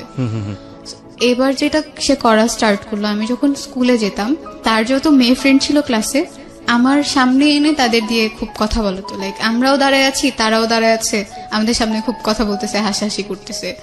বা আমি যদি আমার অফ পিরিয়ড যখন থাকতো, তখন বাইরে যখন দাঁড়ায় থাকতাম, সে আমার সামনে দিয়ে যেত, তার কোনো একটা মেয়ে ফ্রেন্ডের হাত ধরে যেত। মানে সামহাউ এটা বুঝতে পারছেন যে আপনাকে নোটিস করছে কোনো না কোনো ভাবে। হ্যাঁ, নোটিস করছে, আর সে চাচ্ছে আমি একটু জেলাস ফিল করি। ওকে, কিন্তু আমি এমনটা করিনি, আমার কাছে খারাপ লাগতো না। আমি যেটা করা স্টার্ট করলাম যে আমার ক্লাসে যত ছেলে ফ্রেন্ড ছিল তাদের সাথে আমি খুব একটা কখনোই কথা বলতাম না, বাট তখন থেকে কথা বলা স্টার্ট করলাম। তার ইন্টারমিডিয়েট ফার্স্ট ইয়ার ফাইনাল পরীক্ষা যখন চলে আসে, আমি যেই সিমটা, আমার একটা সিম ছিল, নানুর ফোন থেকে মেসেজ দিলে তো জেনে যাবে, বা কোনোভাবে যদি নানু জেনে যায় এই ভয়টাও পেতাম, এজন্য একটা সিম কার্ড নিয়েছিলাম। সেই সিম কার্ডটা আমি অফ করে দিই যখন সে আমার সাথে কথা বলা বন্ধ করে দেয়। এনিহাও সে আমার নানুর নাম্বারটা কালেক্ট করে, আমার নানুর ফোনে সে একটাই মেসেজ দেয়, জাস্ট আমাকে বলে ওই সিমটা ওপেন করতে। তো আমি ভাবলাম এতদিন পর মেসেজ দিল, ওকে সিমটা ওপেন করে দেখি। সিমটা ওপেন করার পর 200টা মেসেজ আসে, অনেক সরি লেখা, অনেক কিছু লেখা। তো আমি তখনও রিপ্লাই দেইনি। আচ্ছা, আমাদের গ্রুপ ক্লাসগুলো যে হতো সেগুলো তাদের কলেজ সেকশনেই হতো। তাদের ক্লাসগুলো শেষ হয়ে যাওয়ার পরে আমরা ওখানে গিয়ে গ্রুপ ক্লাস করতাম। তো সেদিন তাদের প্র্যাকটিক্যাল পরীক্ষা ছিল কৃষি শিক্ষার, তারা ওখানে পরীক্ষা দিচ্ছে। আমরা যে রুমে গিয়ে ক্লাস করছি সেই রুমের বাইরে ব্যালকনিতে তারা বসে পরীক্ষা দিচ্ছে টিচারের কাছে। তো তার পরীক্ষা শেষ হওয়ার পরে সে একদম এমন একটা জায়গায় গিয়ে দাঁড়ালো যেখান থেকে ক্লাসের বাইরে থাকলেও আমাকে দেখা যায়। আমার কাছে খারাপ লাগছিল যে কেন আমাকে এইভাবে দেখছে, কেন এইভাবে নোটিস করছে। আমি ওখান থেকে সরে সামনে গিয়ে বসি। তো সেদিন ক্লাসটা কন্টিনিউ করার পরে আমি আমার ফ্রেন্ডগুলোর সাথে ডিসকাস করলাম যে সে তো আমাকে এতবার সরি বলেছে, তো আমি কি তাকে রিপ্লাই দিব কিনা। তো বলতেছে আচ্ছা দাও, বাসায় গিয়ে কথা বলো, গিয়ে দেখো কি বলতে চায়। তো আমি বাসায় গিয়ে তাকে মেসেজ দেই, দেওয়ার পরে আবার সবকিছু নর্মাল হয়। সে অনেকবার সরি বলার পরে আবার কথা বলা স্টার্ট করি। আমাদের ফোনে খুব কম কথা হতো, হয়তো 2 সপ্তাহে একবার ফোনে কথা হতো, বেশিরভাগ সময়টা মেসেজে কথা বলতাম। 2-3 দিন যাওয়ার পরে আমি একদিন বলি যে আমার প্রচন্ড মাথা ব্যথা করতেছে, এখন মেসেজ করতে পারবো না, আমার খারাপ লাগতেছে। সে তখন আমাকে একটা মেসেজ পাঠায় যে বাসা তো খুব কাছে, আমি কি আসবো, দেখে যাবো। বলছি না, আপনার আসার দরকার নেই, আপনি কেন আসবেন। তো সে বলতেছে ওকে ফাইন, আমি মেসেজ করতেছি, যদি খারাপ লাগে তখন বলবেন যে হ্যাঁ খারাপ লাগতেছে। আর এর মাঝখানে সে আরেকটা টেক্সট করে যে আমি আপনার মাথায় হাত বুলাই দিয়ে আপনি ঘুমায় যান। ব্যাপারটা একটু আমার কাছে অন্যরকম লাগে, হঠাৎ করে এই কথাটা সে আমাকে কেন বলবে। দেন আমি আবার পরের দিন স্কুলে গেলাম, স্কুলে গিয়ে ফ্রেন্ডদের সাথে এই ব্যাপারগুলো শেয়ার করলাম, সে তো এগুলো বলতেছে। ওরা এমন একটা ভাব নিয়ে আমাকে একটা কথা বললো, এই ছেলে তোমাকে প্রপোজ করবে, জীবনেও না, এটা তো জাস্ট সে এমনি বলে ফেলছে কথার প্রসঙ্গে। আমি বললাম আচ্ছা আমি কি দেখতে এতটাই খারাপ, এতটাই কুৎসিত যে আমাকে সে প্রপোজ করতে পারবে না। বাসায় চলে আসি, আবারও তার সাথে কথা বলা স্টার্ট করি। তো একদিন হুট করে সে আমাকে রাতে প্রপোজ করে বসে। তো করার পরে আমি সেদিন তাকে বললাম, এসএমএস এর মাধ্যমে করে, মানে কি হ্যাঁ মেসেজই করে। আচ্ছা, তো সে যখন প্রপোজ করে আমি তাকে না করে দিই, রিফিউজ করে দিই। করার পরে সে বললো ওকে ফাইন, তুমি যদি সময় নিতে চাও সময় নিতে পারো, আমার কোনো প্রবলেম নেই, আর আমি জোর করছি না, আমার জোর করার দরকারও হবে না। তখন থেকে সে যেটা করলো, কলেজে আসা কমিয়ে দিল। সে চেষ্টা করছিল ট্রান্সফার হওয়ার অন্য কোনো কলেজে, সেটার জন্য অ্যাপ্লাই করেছে। তো আমার সাথেও তার খুব কম দেখা হতো। একদিন আমি একটা বিয়ের অনুষ্ঠানে গিয়েছিলাম, সো আমি একটা ব্ল্যাক কালারের ড্রেস পরা ছিলাম। তো সেদিন যখন আমি আসছি তার সাথে আমার রাস্তায় দেখা হয়, সেও একটা ব্ল্যাক কালারের ড্রেস পরা ছিল। তো দিন বাসায় আসার পরে মানে বলতেছে হ্যাঁ আজকে তো ম্যাচিং হয়ে গেছে ড্রেসেও। বললাম ম্যাচিং হয়ে গেছে, এটা তো আহামরি কিছু হয়নি, ম্যাচিং হলেই কি আর না হলেই কি। তো সে বলতেছিল যে হ্যাঁ আপনি মেবি আমার মেসেজে বিরক্ত হচ্ছেন, আমি আর মেসেজ করবো না। বললাম ওকে ফাইন, মেসেজ করার দরকার নাই। তবুও করতো, হঠাৎ করে 2-1টা মেসেজ করতো, আবার করতে করতে কথাও হতো অনেকক্ষণ পর্যন্ত। এর মাঝখানে যেটা হয় যে কোনোভাবে আমার নানু বুঝতে পারে ব্যাপারটা যে না ও কিছু একটার মধ্যে আছে, কারোর মানে সাথে আপনি কথা কিছু একটার বলতেছে। মধ্যে ফল ইন হচ্ছেন। হ্যাঁ, হ্যাঁ, নানু আমাকে একদিন জিজ্ঞেস করে তুমি কি কারোর সাথে কথা বলো। আমি আসলে এই প্রশ্নটার জন্য তখনও প্রস্তুত ছিলাম না। আমি বললাম না তো, আমি কারোর সাথে কথা বলি না, সবকিছু ঠিক আছে। তো যেটা হয় যে সে আমাকে একদিন রাতে বলল সে বাংলাদেশের বাইরে চলে যাওয়ার জন্য ট্রাই করতেছে, চলে যাবে, পড়াশোনা আর করবে না, এখানে স্টপ থাকবে। তো এটা বলার পরে আমার খারাপ লাগে যে কেন চলে যাবে, এখানেই থাকতো, পড়াশোনা করতো, কথা তো হচ্ছিলই, ফিল করতেছিলাম কিছু একটা হয়তো বা হচ্ছে। আর যেটা হতো আমার তো খুব একটা ফ্রেন্ড ছিল না, আমার সবসময় লোনলি ফিল হতো যে আমার সাথে কথা বলার মতো কেউ নাই, আমাকে কেয়ার করার মতো কেউ নাই, আমি কোথাও গেলে আমার সাথে ঘুরতে যাওয়ার মতো কেউ নাই। তো একদিন রাতে সে আমাকে বললো তার পাসপোর্ট হয়ে গেছে, এখন সে ভিসার জন্য অ্যাপ্লাই করবে, সে চলে যাবে। ছেলেটার নাম কি ছিল? ওকে আমি মুশি বলে ডাকতাম। ঠিক আছে, you can call here Mushi, no problem. হ্যাঁ, তো বিদেশ কেন যাচ্ছে? তার পড়তে ভালো লাগে না, এই জন্য সে চলে যাবে। ওকে। তো একদিন সে বলল যে সবকিছু ডান, এখন সে চলে যাবে, শুধু ডেটটা আসা বাকি। তো সেদিন রাতে অনেকক্ষণ পর্যন্ত কথা বলছি। তো সে আমাকে সেদিন একটা কথা বলছিল যে আজকের পরে হয়তো আর কখনো কথা হবে না, কারণ 2-1 দিনের মধ্যে তো আমি চলে যাব, এই কয়েকদিন অনেক ব্যস্তও থাকবো, সারাদিন তো আর মেসেজ করা পসিবল না, যেহেতু আমরা ফোনে কথা বলি না। তো আমি মেনে নিলাম, আচ্ছা ফাইন। তো সেদিন রাতে অনেকক্ষণ পর্যন্ত কথা বলতে বলতে আমি তার প্রতি অনেক বেশি উইক হয়ে গেছিলাম, কথা না বলে থাকতে পারতাম না, কথা বলতেই হতো, সেটা মেসেজের থ্রুতেই হোক বা ফোনের থ্রুতেই হোক। তো ওই দিন রাতে আমি তাকে সে আমাকে প্রপোজ করেছিল, সেটার অ্যান্সার দিয়ে দিই যে না I can't leave without you, আমার লাগবেই আপনাকে, আমার আপনার সাথে কথা বলা লাগবেই, আমি থাকতে পারবো না এইভাবে। তো সে বললো আচ্ছা ঠিক আছে, দেখি কি করা যায়। তো আমি তাকে খুব রিকোয়েস্ট করি বাংলাদেশের বাইরে না যাওয়ার জন্য। তো তাকে আমি যেতে না করার পরে সে বললো আচ্ছা আমি বাসায় কথা বলে দেখি, যেহেতু আমি সবার ছোট আর আমার বড় আমার বোনরা আছে, আমার দুলা ভাইরা আছে, তাদের সাথে আমি কথা বলে দেন তোমাকে জানাবো। তো 2 দিন পরে সে বললো ওকে ফাইন, আমি যাচ্ছি না, আমি পড়াশোনাটা কন্টিনিউ করবো। তো এর মাঝখানে বাসায় প্রবলেম গুলো চলছিল, আব্বু টোটালি আমাদের সাথে যোগাযোগ করা অফ করে দিছে, খুবই রেয়ার তার সাথে আমার কথা হতো। ভাইয়ার কাছ থেকে জিজ্ঞেস করতাম সে কেমন আছে, ঠিক মতো খাচ্ছে কিনা। তো ভাইয়ার কাছ থেকে আপডেট পেতাম বলে বাবাকে আমিও কল করা অফ করে দিই, যেহেতু সে আমাকে ওভাবে কথা বলতে চায় না আমার সাথে, একটু এড়িয়ে চলছিল। তার মুশির সাথে আমি আমার ফ্যামিলির ব্যাপারগুলো তখন পর্যন্ত শেয়ার করিনি, আমি ভয় পেতাম যদি আমি এগুলো বলার পরে সে আমার সাথে রিলেশনটা না রাখে, এই ভয়গুলো কাজ করতো বলে আমি কখনো তার কাছে বলিনি। আর সেও কখনো আমাকে জিজ্ঞেস করেনি আমি নানু বাড়িতে কেন থাকি। ক্লাস 9টা এভাবে পার হয়ে গেল। আমি যখন ক্লাস 10-এ উঠলাম তখন আমার আম্মু বাংলাদেশে আসেন। তো আম্মু যখন বাংলাদেশে আসেন আমাকে বলা হয় যে আম্মু বাংলাদেশে আসবেন, ভাইয়া তাকে রিসিভ করতে যায়। আম্মু আমার ছোট মামার বাসায় উঠে, মামার বাসা ঢাকাতেই ছিল। তো আমি আর নানু গ্রাম থেকে ঢাকাতে যাই। যখন ঢাকাতে যাব তখন নানুর হাতে টাকা ছিল না, তো আমি টিউশন পড়াতাম, আমার 2টা কাজিনকে পড়াতাম। মানে আমি এতটা খুশি ছিলাম আম্মুকে দেখবো যে আমি সেই টাকাগুলো সব নানুকে দিয়ে দিছি, বলতেছে এটা দিয়ে আমরা ঢাকায় যাব, আম্মুর জন্য কিছু একটা কিনবো, এতদিন পর সে আসতেছে। তো আমি যখন ঢাকায় যাই, আমি গিয়ে আমার বড় মামার বাসাতে উঠি নানু সহ। আম্মু আসে ভাইয়ার সাথে। আম্মু যখন আসে সে আমাকে ওভাবে না খেয়াল করেনি, মানে সে চিনতে পারতেছিল না, সে ভাবতেছিল। কত বছর পরে আসলো বলো তো? আম্মু প্রায় 2.5 বছর। 2.5 বছর পরে। আচ্ছা। তো আমি অনেক রোগা হয়ে গেছিলাম, খুব কালো হয়ে গেছিলাম, সে ওভাবে আমাকে বুঝতেই পারেনি যে এটাই আমি হব। সে একটু অবাক হয়ে গেছে আমাকে দেখে। তো এটা বলার পরে আমি হেসে দিছি। তো আম্মু আমাকে জড়ায় ধরলো, হাক টাক করলো। যেদিন প্রথম 2 বছর থেকে 2.5 বছর পর আমি আম্মুর সাথে শুলাম রাতে, অনেক গল্প করলাম এতদিন কি হয়েছে। আম্মুর সাথে অনেক গল্প করার পরে পরের দিন আমরা শপিং করতে যাই মামি সহ। সেখান থেকে আমরা শপিং টপিং করে বাসায় আসি। তো আর কি সব ধরনের কথাই তখন পর্যন্ত বাসায় হয়। খালামুনির সাথে বাবার ওই অ্যাফেয়ারটার কথাও তখন হচ্ছিল। তো আম্মুকে মামা অনেক দোষারোপ করছিল আম্মু বলতেছিল আসলে আমার কিছু করার নেই, এটা আমার ভাগ্যে ছিল, এই জন্য হয়ে গেছে, এখন আমি কি করতে পারি। বাট আমি চাই আমি আমার ছেলে মেয়ে নিয়ে সবসময় একসাথে থাকবো, সুখে থাকবো। আচ্ছা, আর আমি কোনো বিয়েও করব না। এই ডিসিশনটা আম্মু তখনই নেয়। আর তখন থেকে আমি ঠিক করি যে জীবনে যাই করি না কেন, যত বড়ই হই না কেন, আম্মুর জন্য করব প্রত্যেকটা জিনিস। আর তার জন্য হলেও আমাকে এমন একটা লেভেলে গিয়ে দাঁড়াতে হবে, স্ট্যাবলিশ হতেই হবে, যাতে মানুষ আমাকে কোনো কিছু না বলতে পারে বা আমার মাকে কোনো কিছু না বলতে পারে। যখন ক্লাস 10 উঠলাম তখন আম্মু আমার সাথে গ্রামে চলে আসে, নানুর বাসায়। নানুর বাসায় তো তখন আমি আর নানুই থাকতাম, কারণ আমার ছোট খালামণির তখন আরেকটা বিয়ে হয়ে গেছে।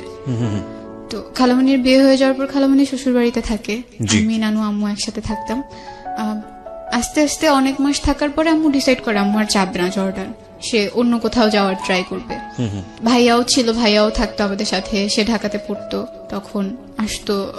ভাইয়ের সাথে না আমার খুব ঝগড়া হতে লাগলো, তখন ও আমাকে সহ্য করতে পারতো না, আম্মু আমাকে প্রচন্ড আদর করতো এই জন্য। আচ্ছা, তো ওর সাথে জেলাসি হওয়ার কারণে ঝগড়াটাও অনেক বেশি হতো, তো সম্পর্কটাও আস্তে আস্তে খারাপ হতে থাকে। আমি ওর সাথে খুব একটা কথা বলতাম না, কারণ কথা বলতে গেলে সে রেগে যায়, আমার সাথে ঝগড়া করে। এরপর সাথেও আমার কন্টিনিউয়াসলি কথা হচ্ছে। কথা বলার প্রসঙ্গে আমি একদিন ওকে বলি যে আমার আম্মু তো আগে বাংলাদেশের বাইরে থাকতো, আম্মু এখন বাংলাদেশে এসেছে। তো বলছে আচ্ছা ঠিক আছে। এরপরে একদিন আম্মুকে দেখতে চাইলো। ওদের বাসার খুব কাছে আমার একটা নানু বাড়ি ছিল, আমি সেখানে বেড়াতে যাওয়ার পরে সেদিন প্রথম ও আম্মুকে দেখে। ওদিন ওভাবেই যায়। যাওয়ার পর একদিন আমার নানু কথা প্রসঙ্গে আম্মুকে বলে, মানে নানু কিভাবে যেন জেনে ফেলে যে আমার কারোর সাথে একটা সম্পর্ক চলছে। আমি ঘুমিয়েছিলাম, মাঝরাতে নানু কথাটা আম্মুকে বলেছে। আমার পুরোপুরি তখনও ঘুম আসেনি, আমি শুনছিলাম নানু কি বলে, কিন্তু আমি তখন কিছু বলিনি। আর নানু ভেবেছে আমি ঘুমিয়ে পড়েছি। ওর আচ্ছা, আমরা এখানে একটা আরিফা বল। নানু যখন কথাগুলো বলতেছে, আম্মু বলতেছে যে আপনি কিভাবে জানেন, আপনি কি দেখছেন নাকি, আপনি তো মানুষের কাছ থেকে শুনছেন। আমার মা চায় না আমি কারো কাছে ছোট হই, তার যদি আমাকে বকা দেওয়ার লাগে বা কিছু বলার লাগে সে আমাকে আলাদা বলবে, তাও কারো সামনে বলবে না। আম্মু বারবার বলতেছিল আপনার কাছে তো কোনো প্রমাণ নাই যে সে কারোর সাথে রিলেশনে আছে, বা আপনি তো দেখেন নাই, আপনি এগুলা কেন বলবেন। আর যেটা হয়েছে হয়েছে, ও যদি করেও থাকে আমি সেটা নিয়ে ওর সাথে কথা বলবো, আপনি এই ব্যাপারগুলো অ্যাটলিস্ট বাইরে কাউকে বলবেন না। তো পরদিন আম্মু হঠাৎ করে বিকেলে আমাকে একা ডেকে নিয়ে জিজ্ঞেস করে যে তুমি কি কারোর সাথে ফোনে কথা বলো। আমি আসলে দ্বিধায় পড়ে গেছিলাম, আমি আম্মুকে বলবো কি বলবো না, বা আদতেও বলা উচিত হবে কিনা।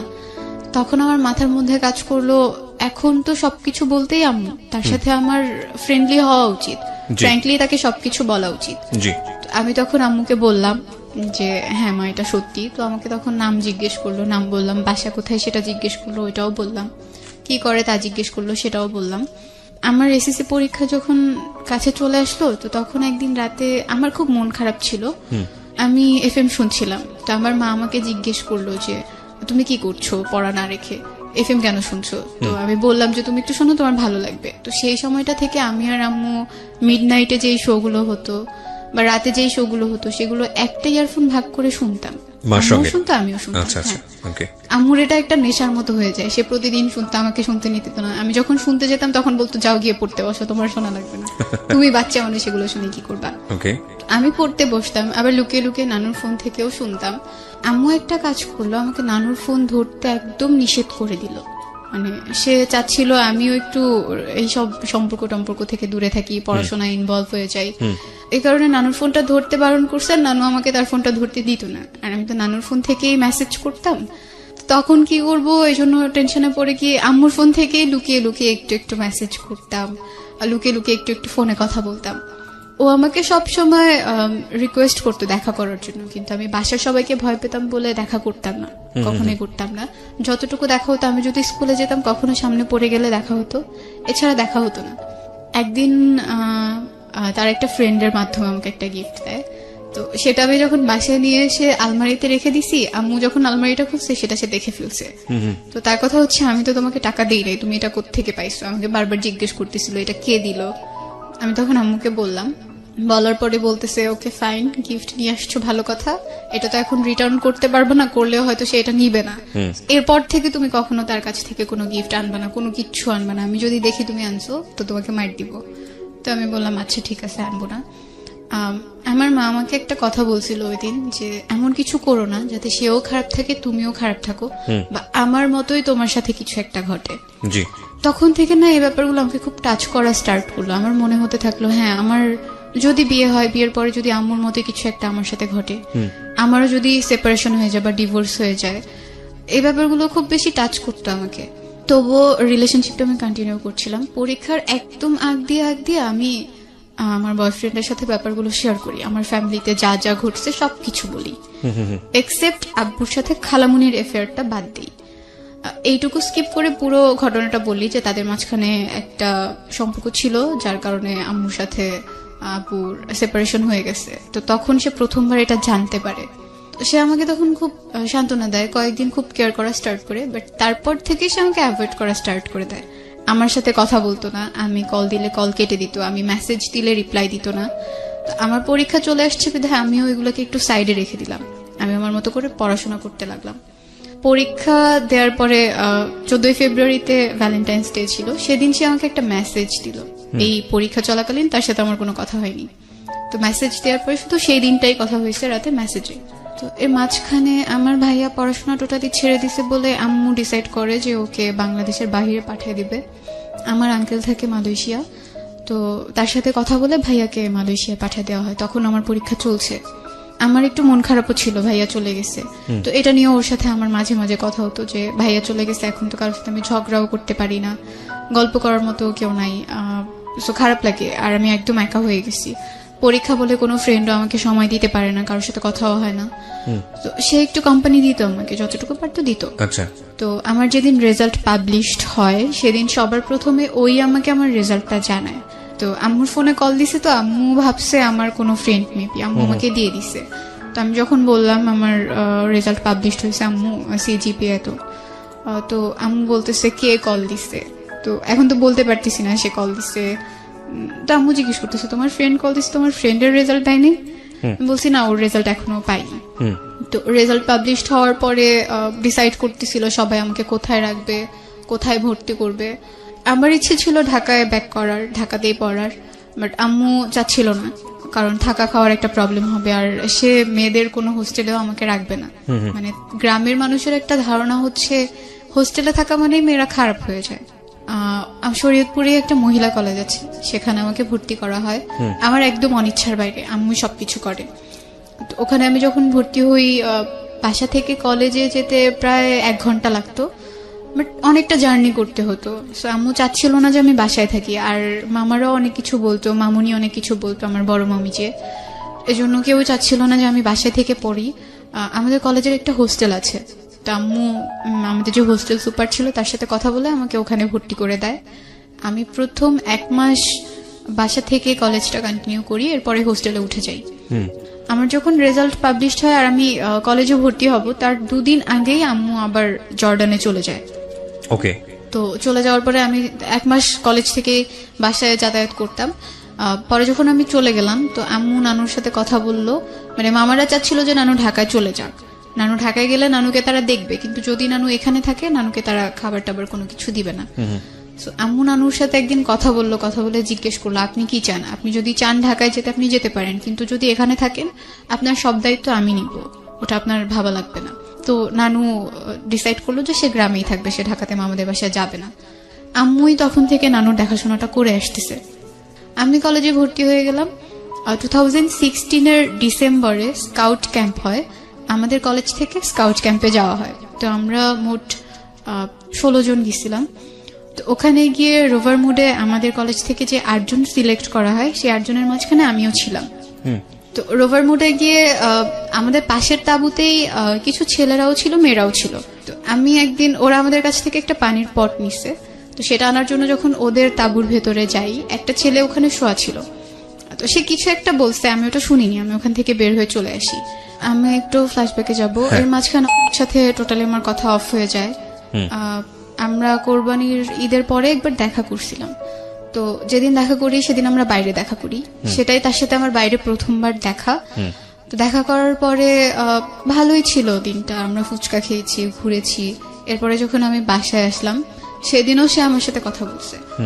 এরপরে সে আমার সাথে একদম টোটালি কথা বলা অফ করে দিছে। আমি তাকে 1000বারও ফোন দিছি, সে কখনো আমার কল আর পিক করে নাই, আমার সাথে টোটালি কোনো যোগাযোগ করে নাই। আমি যখন হোস্টেলে চলে গেছি তখনও সে আমার সাথে আর যোগাযোগ করে নাই। ইভেন সে কেন আমার সাথে কথা বলতেছে না সেটার কোনো রিজনও সে তখন আমাকে দেয়নি। তো যখন স্কাউট ক্যাম্পে গেলাম, ওখানে অনেক ছেলে কথা বলতে আসতো, কিন্তু কারোর সাথে আমি কথা বলতাম না। মানে আমার মনে হচ্ছিল ছেলেদের প্রতি আমার কেমন যেন একটা অ্যালার্জি তৈরি হয়ে গেছে, ওদের কাছ থেকে একটু দূরে থাকতাম। ওখান থেকে যেদিন চলে আসলাম সেদিন আমার একটা ফ্রেন্ড ছিল হোস্টেলের, ও আমাকে একটা ছেলের কথা বললো যে তোমাকে পছন্দ করে, তোমার সাথে কথা বলতে চায়। তো আমি বলছি না, আমার নাম্বার দিও না, আমার কথা বলতে ইচ্ছে করে না, আমি কথা বলবো না। তো সেদিন আমরা একসাথেই ঘুমাই। তো একসাথে একদম স্কাউট ক্যাম্প থেকে এসে সেই সকালবেলা ঘুমাইছি, ঘুম ভাঙছে রাতে, মনেই ছিল না কখন সকাল পেরিয়ে দুপুর পেরিয়ে গেছে।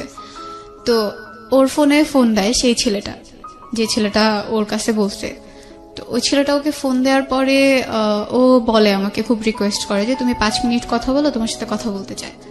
তো আমি 5 মিনিট তার সাথে কথা বলার পরে সে সবকিছু বলার পরে আমার ফোন নাম্বার চাইলো, আমি তাকে আমার কন্ট্যাক্ট নাম্বার দেইনি। তো আমি তাকে একটু অ্যাভয়েড করে থাকলাম, আমার ফ্রেন্ডের রুমে আমি কম যেতাম, কারণ আমার মনে হতো আমি যদি ওর রুমে যাই ও হয়তো আমাকে বলবে ওই ছেলেটার সাথে কথা বলতে। তারপরের দিন আবার এরকম কথা বললো। তো কথা বলার পরে আমার মনে হলো যে আচ্ছা একটু কথা বলে দেখি কেমন, এতবার যখন রিকোয়েস্ট করছে কথা বলি। তখন কি তোমার মুশির সঙ্গে সম্পর্কটা আছে? না, নাই। আচ্ছা, ওকে, ঠিক আছে, বলো। তো ওর সাথে কথা বললাম, 2 দিন 3 দিন কথা বললাম। এরপরে আমাদের হোস্টেলটা ছুটি দিয়ে দিছে, ফার্স্ট ইয়ার ফাইনাল এক্সাম শেষ, এজন্য ছুটি দিছে। তো আমরা সবাই বাসায় যাব হোস্টেল থেকে। তো যেদিন আমি বাসায় যাব, আমার ফ্রেন্ড যে ওই ছেলেটাকে বলে রাখছে যে তুমি আসবা, ওর সাথে তোমাকে দেখা করাই দিব, এটা আমি জানতাম না। আর ওই ছেলেটাকে, সেটাও আমি জানতাম না। আমাদের পাশের তাঁবুতেই নাকি ছিল, আমি তখনও তাকে দেখিনি। পরে আমরা যখন বাসায় যাব তখন আমার ফ্রেন্ড ওকে ফোন দিয়ে আসতে বলে, ওর সাথে ওর 2টা ফ্রেন্ডও আসে। সেদিন আমি ওকে প্রথম দেখি, মানে আমার মনে হয়নি যে স্কাউট ক্যাম্পে যে 5 দিন ছিলাম, এই 5 দিন আমি তাকে একবারও দেখেছি। আমার একবারের জন্য মনে হয়নি, কেমন যেন অপরিচিত মনে হচ্ছিল। তো আমরা তখন ডিসাইড করলাম বাসায় যাওয়ার আগে আমরা ঘুরতে যাব। তো শরীয়তপুরে একটা পার্ক আছে নড়িয়াতে, সেই পার্কে গেলাম, সবাই ঘুরলাম, অনেক ছবি টবি তুললাম। তো সেখান থেকে বাসায় চলে আসলাম। বাসায় এসে আমার ফোন থেকে কথা বললাম। তো কথা বলার পরে সে তো অনেক আগে প্রপোজ করে ফেলেছিল, বাট আমি তখন তাকে কিছু বলিনি। আমার ইচ্ছে ছিল এমনিতে কয়েকদিন কথা বলবো, এরপরে কথা বলা অফ করে দিব, আমার কোনো রিলেশনশিপে যাওয়ার ইচ্ছে ছিল না। তো হোস্টেল থেকে আবার যখন ব্যাক করলাম, আমি তখন শুধু একটা এয়ারটেল সিম কার্ড ইউজ করতাম, তার ছিল জিপি, কল রেট বেশি জিপিতে। তো সে আমাকে বললো একটা জিপি সিম কিনে নিতে, আমি আমার খালামণিকে দিয়ে একটা জিপি সিম রেজিস্ট্রেশন করে কিনে নিলাম। তো আবার যখন হোস্টেলে ব্যাক করলাম তখন জিপি সিম থেকে কথা হতো। একদিন রাতে আমি তাকে সবকিছু শেয়ার করব ভাবলাম, কারণ আমার মনে হচ্ছিল মুশির সাথে আমার ব্রেকআপটা হয়তো আমার ফ্যামিলি পারসেপশনের কারণেই হয়েছে। তো এই জন্য আমি চাইলাম এবার যদি আমি কোনো রিলেশনশিপে যাই, এইগুলোর জন্য যেন কোনো প্রবলেম আমাকে ফেস করতে না হয়। যদি সে সবকিছু মেনে রিলেশনটা কন্টিনিউ করতে চায় করবে, আর যদি সে না চায় এখন থেকেই বাদ দিয়ে দিব কথা বলবো না। তো আমার আগে যে রিলেশন ছিল সেটা বলেছি, এখনো যে তার সাথে আমার ফাইনালি ব্রেকআপ হয়নি এটাও বলেছি, আর আমার বাবা মার যে ব্যাপারগুলো ছিল সেগুলোও বলেছি। আমি নানু বাড়িতে থাকি, হোস্টেল থেকে যখন আমি বাসায় যাই আমি নানু বাড়িতেই যাই, এগুলোও তার কাছে বলেছি। মানে তুমি তোমার ব্যাকগ্রাউন্ড, বাবা মার বিষয় সমস্ত কিছু তাকে বলে নিয়েছো? সমস্ত কিছু বলেছি। আচ্ছা, এজন্যই বলেছি কারণ পরে কি মুশি জানতো তোমার এই বিষয়গুলো? হ্যাঁ, কারণ সে তো তোমার কাজিনের এক ফ্রেন্ডই হয়, ক্লোজ ফ্রেন্ডই হয়। ওকে, হ্যাঁ। তো ওকে বলার পরে ও বললো ওকে ফাইন, আমার এগুলো নিয়ে কোনো প্রবলেম নাই, আর আমি আমার বাসায় কখনো এগুলো জানতেও দিব না, ওইভাবে সবকিছু প্রেজেন্ট করবো যাতে তারাও এই ব্যাপারগুলো না জানতে পারে। তো আমি মেনে নিলাম, ওকে ফাইন। তো কথা বলতাম, আমি যেটা করতাম যে মুশির সাথে যখন রিলেশন ছিল আমি ফোনে কথা বলতাম না। ও চাইতো ফোনে কথা বলতে, আমি কখনো বলতাম না, বা ওর সাথে আমি দেখা করতাম না। আর এবার যেটা করা স্টার্ট করলাম যে আমি ফোনে কথা বলতাম, যতটুকু পারতাম ফোনে কথা বলতাম।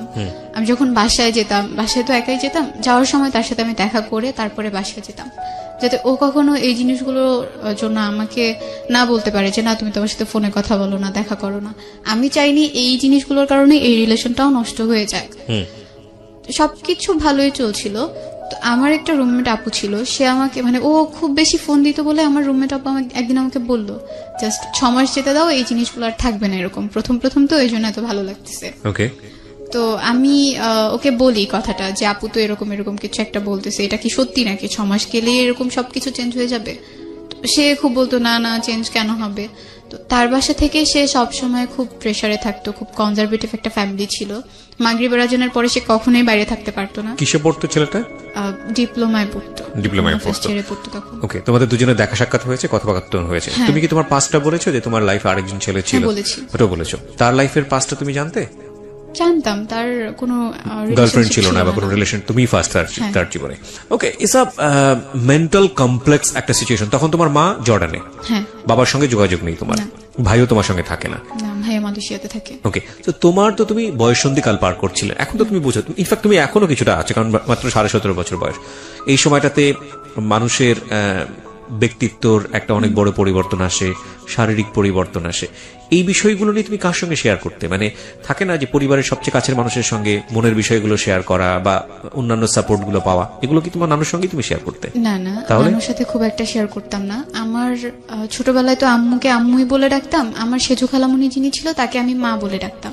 আচ্ছা, তো খালামুনি এখন পর্যন্ত আম্মুর পরে সবচেয়ে বেশি আপন। মানে তোমাকে সামহাউ সে সাপোর্টটা দিয়েছে সব সময়। ইউ আর লাকি এনাফ যে তুমি ফ্যামিলির কোনো একজন মেম্বারের কাছ থেকে সাপোর্ট গুলো পেয়েছো। আমি প্রশ্নটা এই কারণেই করেছি যে অনেক মেয়ের ভাগ্যেই সেটা বাংলাদেশে জোটে না, এটা এই পারিবারিক কমপ্লেক্সিটির কারণে। হ্যাঁ আরিফ বলো তারপর। তো ওর সাথে দেখা তো হতোই মাঝে মধ্যে। তো সে একদিন আমাকে বললো যে তার সাথে দূরে ঘুরতে যেতে হবে। ওর নাম কি তুমি বলতে চাচ্ছ না? ওর নামটা বলা যায়। হ্যাঁ, কি নাম ছিল? ফরহাদ। ফরহাদ, হ্যাঁ।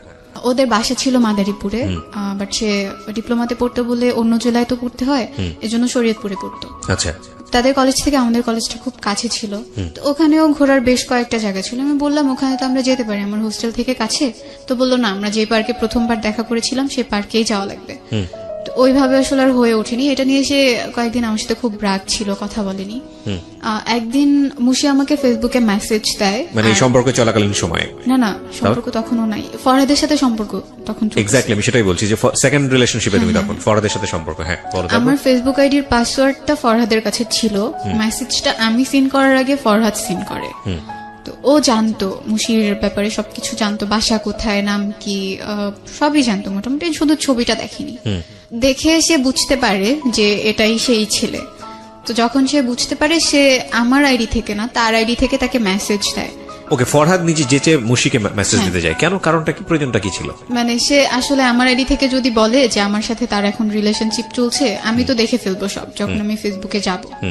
এই জন্য সে তার আইডি থেকে মেসেজ দিয়ে সব বলে যে ওর সাথে এখন আমার রিলেশন চলছে, আপনি ওকে আর নক দিবেন না। আচ্ছা আচ্ছা।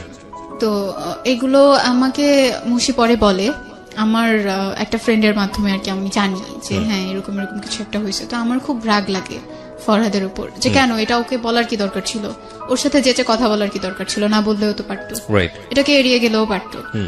সে সব সময় যেচে ওকে নক দিত, কি করে, কোথায় আছে, কি করতেছে, আমাকে আর নক দিচ্ছে কিনা, আমার ফোনে কথা বলতেছি কিনা, এগুলো সবকিছু সে চেক করতো।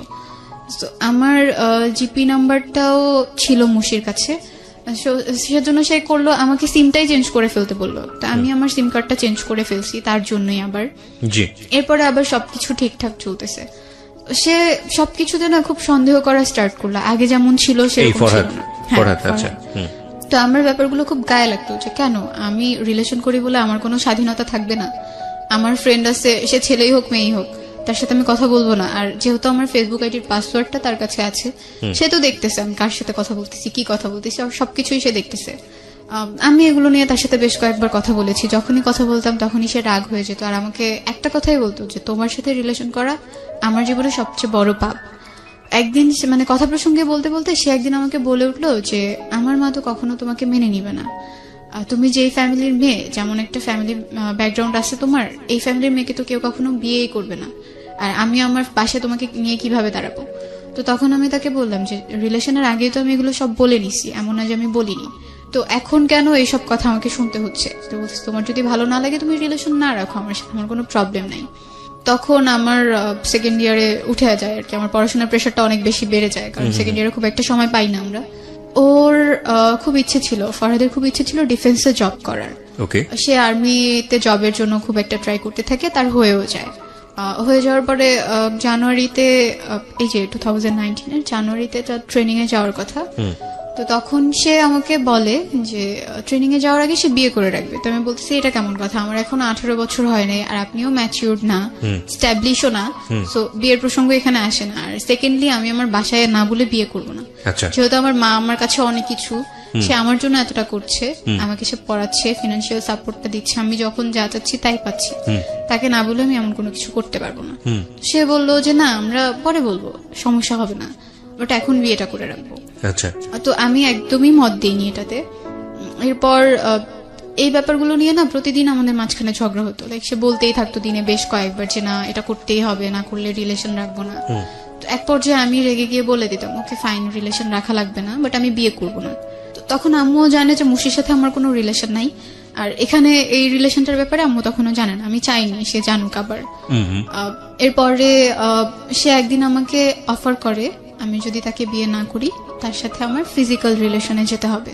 এটা অফার করে? হ্যাঁ, আমার মানে খুব খারাপ লাগছিল যে কেন বিয়ে না করলেই কি এটা করতে হবে, এমন তো কোনো কথা নেই। তো সে আমাকে বলল যে তুমি তো তোমার আগের রিলেশন যার সাথে ছিল তার সাথে অনেক কিছু করে বেড়েছে, আমি তো সবই জানি। এই কথাটা যখন সে আমাকে বলছে তখন আমি তাকে জিজ্ঞেস করলাম কিভাবে জানেন, কি করে বেড়াইছি, কি প্রুফ আছে আপনার কাছে, সেগুলো আমাকে দেখাতে হবে। তো বলতেছে না আমি কেন দেখাবো, আমি শুধু জানি যে হ্যাঁ অনেক কিছু হয়েছে, আর সেই তো আমাকে সবকিছু বলছে। তো ব্যাপারটা আমার খুব ইগোতে লাগে যে কেন আমাকে এইভাবে সে বলবে। তো আমি তখন মুশির সাথে কথা বলি এই ব্যাপারটা নিয়ে, আর ওকে তখন আমি প্রথমবার বলি এই রিলেশনটার ব্যাপারে, এর আগে আমি নিজে কখনো ওকে গিয়ে বলিনি। অনেকদিন পরে এইসব ব্যাপার নিয়ে কথা বলাতে ও খুব একটা ইন্টারেস্ট দেখাচ্ছিল না এই ব্যাপারগুলো নিয়ে কথা বলাতে, যেহেতু তার সাথে আমার অনেকদিন পর কথা হচ্ছে। তো ওকে জিজ্ঞেস করার পরে ও জাস্ট বললো যে না তার সাথে আমার কথা হয়নি, একদিন জাস্ট আমাকে বলছে তোমার সাথে তার রিলেশন চলতেছে, এইটুকু। এরপরে আমি তাকে ব্লক করে দিছি, এছাড়া তার সাথে আমার কোনো কথাই হয়নি। তো পরে বুঝতে পারলাম যে ফরহাদ এগুলো বানিয়ে বানিয়ে বলছে। আচ্ছা।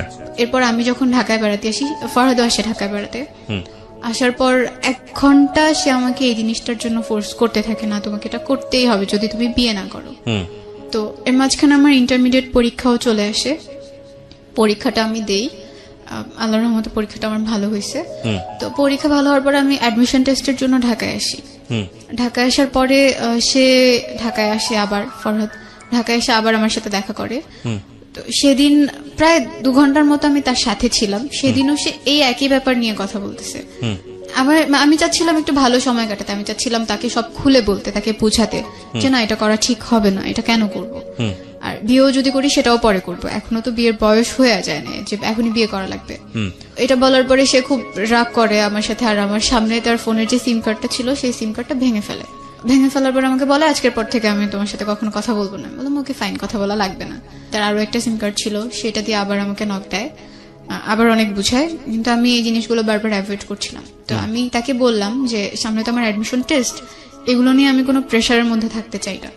রোজার ঈদের মধ্যে আমি আবার গ্রামে আসি নানু বাসায় বেড়াতে। জি। নানু বাসায় থাকি 2 দিনের মতো, 2 দিন পরে আমি ঢাকায় যাই, গিয়ে আমি আমার একটা ভাইয়ার বাসায় বেড়াতে যাই ঢাকায়। ভাইয়ার বাসায় যখন যাই আমার প্রচন্ড রকমের জ্বর চলে আসে, প্রচন্ড কাশি আসতো, কাশির সাথে রক্তও পড়তো। তো সবাই ভাবছিল যক্ষা হয়েছে হয়তো। তো এটার জন্য হসপিটালে যাওয়া লাগতো আমার প্রায় প্রতিদিন, কফ পরীক্ষা করা লাগতো, ব্লাড টেস্ট করা লাগতো। একদিন কফ পরীক্ষা করার পর সেটা রিপোর্ট দেয়, তো বলে যে আবারও কফ পরীক্ষা করা লাগবে। আমি কফ পরীক্ষা আবারও করতে যাই, যাওয়ার পরে সেদিন রিপোর্ট নিয়ে জাস্ট গাড়িতে উঠছি, এখন বাসায় যাব। বাসায় যখন যাওয়ার জন্য গাড়িতে উঠলাম, হুট করে আম্মু আমাকে কল দেয়। কল দেওয়ার পরে আম্মু আমাকে বলতেছে তুমি কই। আমি বললাম যে হ্যাঁ আমি এখন হসপিটাল থেকে বাসায় যাচ্ছি। তো আম্মু বললো যে তোমাকে একটা কথা বলবো, তুমি একটু সাইডে গিয়ে আমাকে কল দাও। তো গাড়িতে ছিলাম এর জন্য সাইডে যেতে পারিনি, গাড়ি থেকে নেমে আমি আম্মুকে কল দিলাম। কল দেওয়ার পর আমাকে বলতেছে তোমার বাবা আজকে মারা গেছে।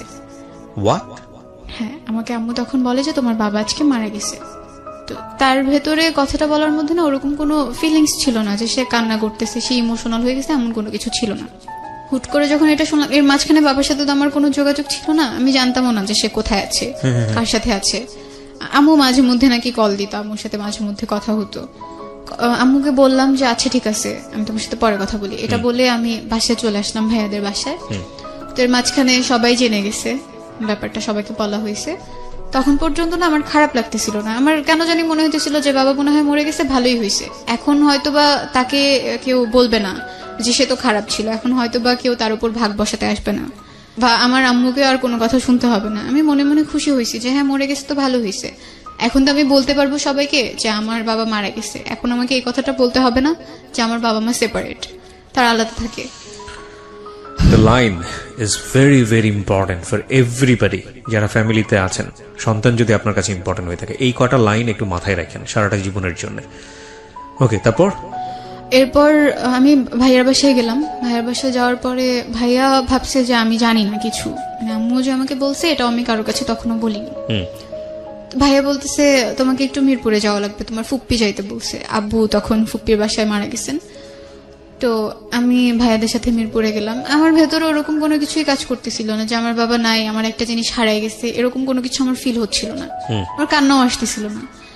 আমি ফুপ্পি বাসায় যখন যাই, রোডে অনেক জ্যাম থাকার কারণে প্রায় রাত হয়ে যায়, 8টার মতো বেজে যায়।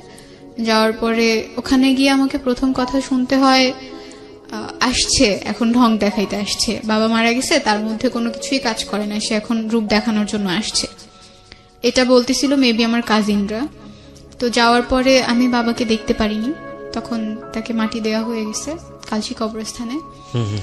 তো ওখানে 5 মিনিটের মতো মনে হয় আমি ছিলাম, এর বেশি আমি থাকিনি। আমি ভাইয়াদেরকে বলে ফুপিদেরকে বলে চলে আসছি, কারণ আমি ওখানে কেন থাকবো, যেহেতু বাবাকে আমি আর দেখতে পারতেছি না, আর ওখানে সবাই বাজে ধরনের কথা বলতেছে, তো চলে আসছে ওখান থেকে। আসার পরে যেটা জানতে পারি যে বাবা নাকি খুব করে চাইতো আমি একবার তার সাথে দেখা করি, সে নাকি আম্মুকে সবসময় বলতো। তো আম্মুও একবার আমাকে বলছিল যে তোমার বাবাকে তোমার ফোন নাম্বার দিব আর তোমাকে তোমার বাবার ফোন নাম্বারটা দিব, তুমি তার সাথে গিয়ে একবার দেখা করে আসো। তো দেখা হয় নাই, কারণ আমি অসুস্থ হয়ে গেছিলাম, এই জন্য আর দেখাটা করতে পারিনি। ওখান থেকে আসার পরে আমার অতটা খারাপ লাগতেছিল না, কেন জানি আমার খুব খুশি লাগতেছিল, অনেক বেশি খুশি লাগতেছিল। আজকে আমি সবার কাছে বলবো যে হ্যাঁ আমার বাবা মারা গেছে, আমি ফেসবুকে একটা স্ট্যাটাস দিব আমার বাবা মারা গেছে। হয়তো আর কোনোদিনও কারো কাছে আমাকে বলতে হবে না, ছোট হতে হবে না যে আমার বাবা আলাদা থাকেন বা একটা ফ্যামিলির রিজনের কারণেই সে আলাদা থাকেন। অ্যাডমিশন টেস্টও প্রায় শেষ হয়, এর মাঝখানে আমার বাসায় একটা বিয়ের প্রপোজাল আসে। তো আম্মু চাচ্ছিল যে বিয়েটা হয়ে যাক, আর এর মাঝখানে ফরহাদের সাথেও রিলেশনটা চলছে কোনো রকম। ওইভাবে কথা হতো না, মাঝে মধ্যে কথা হতো, মাঝে মধ্যে সে নক দিত, আর যখনই একটু ভালোভাবে কথা বলতাম তখনই সে আবার সেই বিয়ে, ফিজিক্যাল রিলেশনশিপ এগুলোকে টেনে নিয়ে আসতো। তো এই জন্য আবার 2-3 দিন পর কথা বলতাম, একসাথে কথা বলতাম না। তো আম্মু হচ্ছে যখন বিয়ের জন্য আমাকে প্রেশার দিচ্ছিল, আমি তখন আম্মুকে সবকিছু বুঝায় বলি, আমার যা যা বলার ছিল সবই বলি যে না আমি পড়তে চাই, আমাকে পড়তে হবে, তোমার জন্য কিছু একটা করতে হবে। আর সোসাইটিতে এমন একটা জায়গায় গিয়ে আমরা দাঁড়াবো, তখন আমাদের পাস্ট টেনে কেউ আর আমাদেরকে কোনো কিছু বলবে না। তোমার ভাইটার কি অবস্থা হলো ওই সময়? ভাইয়া তখনও মালয়েশিয়াতে আছে। তখন মালয়েশিয়াতে? হ্যাঁ, আচ্ছা, ওখানে আছে, ফোন দেয়, মাঝে মধ্যে কথা হয়। তো এর মাঝখানে ফরহাদ যখন আমাকে প্রচন্ড প্রেশার দিচ্ছিল, আর আমার ফ্যামিলি নিয়ে সে কন্টিনিউয়াসলি আমাকে এক একটা বলতো, আমি তখন ডিসাইড করি এই রিলেশনশিপটা আমি এনিহাও শেষ করে দিব, কন্টিনিউ করব না। মানে ফ্যামিলি নিয়ে বলতো, মানে তোমার বাবা মার সেপারেশন নিয়ে এসে বলতো? সব সময় বলতো, প্রত্যেকটা কথায় কথায় আমাকে এই ব্যাপারটা নিয়ে কথা বলতো। তো এই জন্য আমি তার সাথে রিলেশনটা শেষ করে দিই একদম। তো এরপরে আমি অ্যাডমিশন টেস্ট দেই, আল্লাহর রহমতে আমার ঢাকাতে একটা কলেজে হয়ে যায়, ওখানে অ্যাকাউন্টিং এ ভর্তি হই। আম্মুর ব্যাপারটা যেটা আমি সবার কাছে এখনো পর্যন্ত বলি যে আমার মা বাইরে থাকেন না, আম্মু ঢাকাতে থাকেন, এটাই বলি। আমি যখন ঢাকাতে স্টে করি তখন যদি অপরিচিত কেউ আমাকে জিজ্ঞেস করে, আমি বলি আম্মু গ্রামে থাকেন, আম্মু আমার সাথে থাকেন না। এখনো যে আম্মু বাইরে থাকে এই ব্যাপারটা আমি কারোর সাথে শেয়ার করি না, মানে আমার কাছে খারাপ লাগে। আর এখনো মনে হয় যে আমি যদি এই কথাটা বলি সবাই হয়তো আমাকে 1000টা প্রশ্ন করবে, কেন বাইরে থাকেন, কি সমস্যা, আর এইগুলোর উত্তর দিতে গেলে আমাকে আবার পেছনের কথাগুলো টানতে হবে। আমি এখনো কারোর কাছে বলি না যে আম্মু বাইরে থাকেন। আল্লাহর রহমতে সবকিছু ভালো চলছে। আমি জানি যে তোমার গল্পটা এখানে শেষ হয়ে যাবে, বিকজ তুমি এই জায়গাটাতে আছো। আমরা ইভেন 10-এর গল্পটাকে বড়ও করতে চাই না। যে লজ্জাটা তুমি তোমার মাকে নিয়ে পাচ্ছ, যদি প্রশ্নটা খুব রাফলি করি, কেন পাও? আমি মানুষের কথাকে ভয় পাই। আচ্ছা, মানুষ তোমাকে খাওয়ায় না? তোমার মা তোমাকে খাওয়ায়? আমার মা। তাহলে যেই মানুষরা তোমাকে একবেলা খাওয়ায় না, সেই মানুষের কথা লজ্জা পেয়ে লাভ কি? যেই মা তার সন্তানকে কাছে রাখতে পারেনি, পরের বিদেশে গিয়ে নিজের জীবনটা বাজি রেখে সারা জীবন কষ্ট করে এবং সংসারের ভালোর জন্য গেল, সংসারটাও হারানো, তো সেই মা তোমাকে রুটি রুজি করে খাওয়ায়, তাই না? তোমার ভবিষ্যতের জন্য চিন্তা করে, চাইলে তার একটা বিয়েও করতে পারতো, করেও নাই। মানুষের বাসায় গিয়ে খুব কষ্ট করে কাজ করে বিদেশে। তো সেই মায়ের পরিচয় দিতে তুমি লজ্জা পাও, এটা কি ঠিক হচ্ছে? না। আমি তোমাকে খুব স্ট্রেটলি কোশ্চেনগুলো করছি, কারণ আমি জানি যে বাংলাদেশে অনেক সন্তানরাই এটা করে, এবং অনেক কৃষকের সন্তান আছে যারা অনেক বড় বড় অফিসার হয়, কিন্তু তারা বলতে লজ্জা পায় যে আমার বাবা কৃষক ছিল। এটা আসলে ওদের দোষ না, এটা আসলে সমাজের দোষ। কিন্তু কথা হচ্ছে যে পাল্টাবে কোত্থেকে? কেউ যদি শুরু না করে পাল্টাবে কোত্থেকে? তো কাউকে না কাউকে তো শুরু করতে হবে। তোমার বয়স এখন 17, তুমি কাদামাটির মতো আছে। তুমি যদি লজ্জা পাও, এটা তোমার ভুল ধারণা। তোমার ভেতরে কিন্তু বিবেক আছে, কারণ যে ছেলেটা তোমাকে বারবার বিয়ের চাপ দিচ্ছিল, তুমি তাকে বিয়ে করে একটা সুন্দর জীবন বেছে নিতেই পারতে। আমি জানি না জীবনটা সুন্দর হতো কিনা, বাট বলার জন্যই বলছি।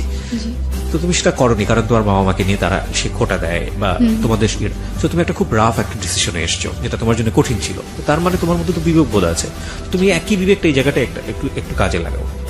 তোমার বাবা যদি কোনো ভুল করে থাকে, সেটা তার ভুল, কিন্তু তুমি তো তার পরিচয়টা অস্বীকার করতে পারো না। অফকোর্স পারো না। 1 2 নাম্বার হচ্ছে যেটা যে তোমার মা যে পরিশ্রমটা করে যাচ্ছে, সেটাকে তোমার খুব প্রাউডলি বলা উচিত, আমি যেটা মনে করি। সো আজকের এই অনুষ্ঠান থেকে তোমার জন্য শুধু একটা কথাই বলা, সন্তানদের জায়গাটা থেকে, বাবা মা যে অবস্থায় থাকুক না কেন, সে যত বড় ভুলই করুক না কেন, সেই জায়গাটাই তুমি বিচারকের আসনে যেতে পারবে না। সেটা রাইট ধর্ম আমাদেরকে দেয়নি, এবং আমাদের সিস্টেমের জায়গা থেকেও আমরা সেটা করতে পারি না, কোনোভাবেই পারি না। তো আমার মনে হয় তুমি তোমার এই ভুলের জায়গাটা থেকে বের হয়ে আসো। আজকের এই গল্পটা থেকে প্রিয় শ্রোতা, বিশেষ করে ব্রোকেন ফ্যামিলি সন্তান যারা আছেন, তাদের যে কষ্টটা, সেটা আসলে আমরা আমাদের জায়গা থেকে বুঝতে পারবো না, যারা আছে তারাই জানে। আমাদের সমাজটা রাতারাতি পরিবর্তন হবে না, এটা কাউকে না কাউকে পরিবর্তনের জায়গাটা থেকে এগিয়ে আসতে হবে, তাহলেই হয়তো পরিবর্তন হবে। আমরা ছোট ছোট ভূমিকা রাখলেই হয়তো সুন্দর হবে। কিন্তু একটা জিনিস দেখেন, আমি যত কিছুই বলি না কেন, এই অনুষ্ঠানটা কজনই বা শুনছি বা কজনই বা ইন্সপায়ার হবে, কিন্তু আমাদের বাস্তব চিত্রটা তো এটাই, যে স্ত্রী বা একজন নারী যখন বিদেশে কাজ করেন, আমরা সেটাকে ভালো চোখে দেখি না, আমাদের সমাজ সেটাকে ভালো চোখে দেখে না। নট অনলি দিস, সেপারেশন যেটা চলে আসলো এদের মধ্যে, কাজের শুরুটা থেকেই তো হলো, তাই না? আচ্ছা, অনেকেই সেটাকে দোষ দিয়েছেন। হ্যাঁ, বাবা সেখানে নিজেকে নিয়ন্ত্রণ করেনি, সেই জন্য সন্তানদের উপর দুর্ভোগ নেমে এসছে। আমি বলবো যে আমাদের অনুষ্ঠানের যে আরিফা, সে অনেকখানি লাকি, সৌভাগ্যবান। সামহাও কোনো না কোনোভাবে পরোক্ষভাবে সে তার ফ্যামিলি মেম্বারদের কাছ থেকে সাপোর্ট পেয়েছে, যে কারণে সে ডিরেইলড হয়নি, ডিসিশন নিতে পেরেছে। কিন্তু এইরকম একটা জায়গায় বসে অনেক আরিফাই নষ্ট হয়ে যায়, অনেক আরিফার ভবিষ্যৎ শেষ হয়ে যায়। এবং আমার মনে হয়, আমি বারবারই সে কথাটা বলি, যে সন্তানকে যদি একটা সুন্দর আশ্রয় না দেয়া যায়, অন্তত চেষ্টাটুকু যদি আপনি না করেন, তাহলে সন্তানকে দুনিয়াতে নিয়ে আসার দরকারটা কি? আমাদের গল্পটা এখানেই শেষ হবে, আরিফার গল্পটা। বাট আমাদের আরো একজন গেস্ট আজকে জয়েন করবেন, যেহেতু আমাদের হাতে সময় আছে। আমরা এখানে একটা ছোট্ট বিরতি নিতে চাই। আরিফা, তোমার জন্য শুভকামনা থাকছে। এবং তুমি আজকের এই জীবন গল্পটা থেকে যেটা মনে করে এখানে এসেছিলে, সেটা তো আমার লাস্টের কথাগুলো অবশ্যই, কিন্তু তোমার জন্য আজকের পর থেকে আমি মনে করি তোমার খুব প্রাউডলি তোমার বাবা মায়ের পরিচয় দেওয়া উচিত। তারা যে ভুলটা করেছে, তুমি যখন একটা পরিণত বয়সে যাবে, তুমি হয়তো রিজনটা খুঁজে বের করতে পারবে। এবং আমি চাইবো যে তুমি সেই ভুলটা না করবো, আমিও সেই ভুলটা না করি, বা যারা শুনছেন তারাও সেই ভুলটা না করুক। কিন্তু ভুল কখনো কখনো জীবনে চলে আসে, এবং ভুল মানুষ করে, ভুল থেকে বের হয়ে আসার জন্য চেষ্টা করে।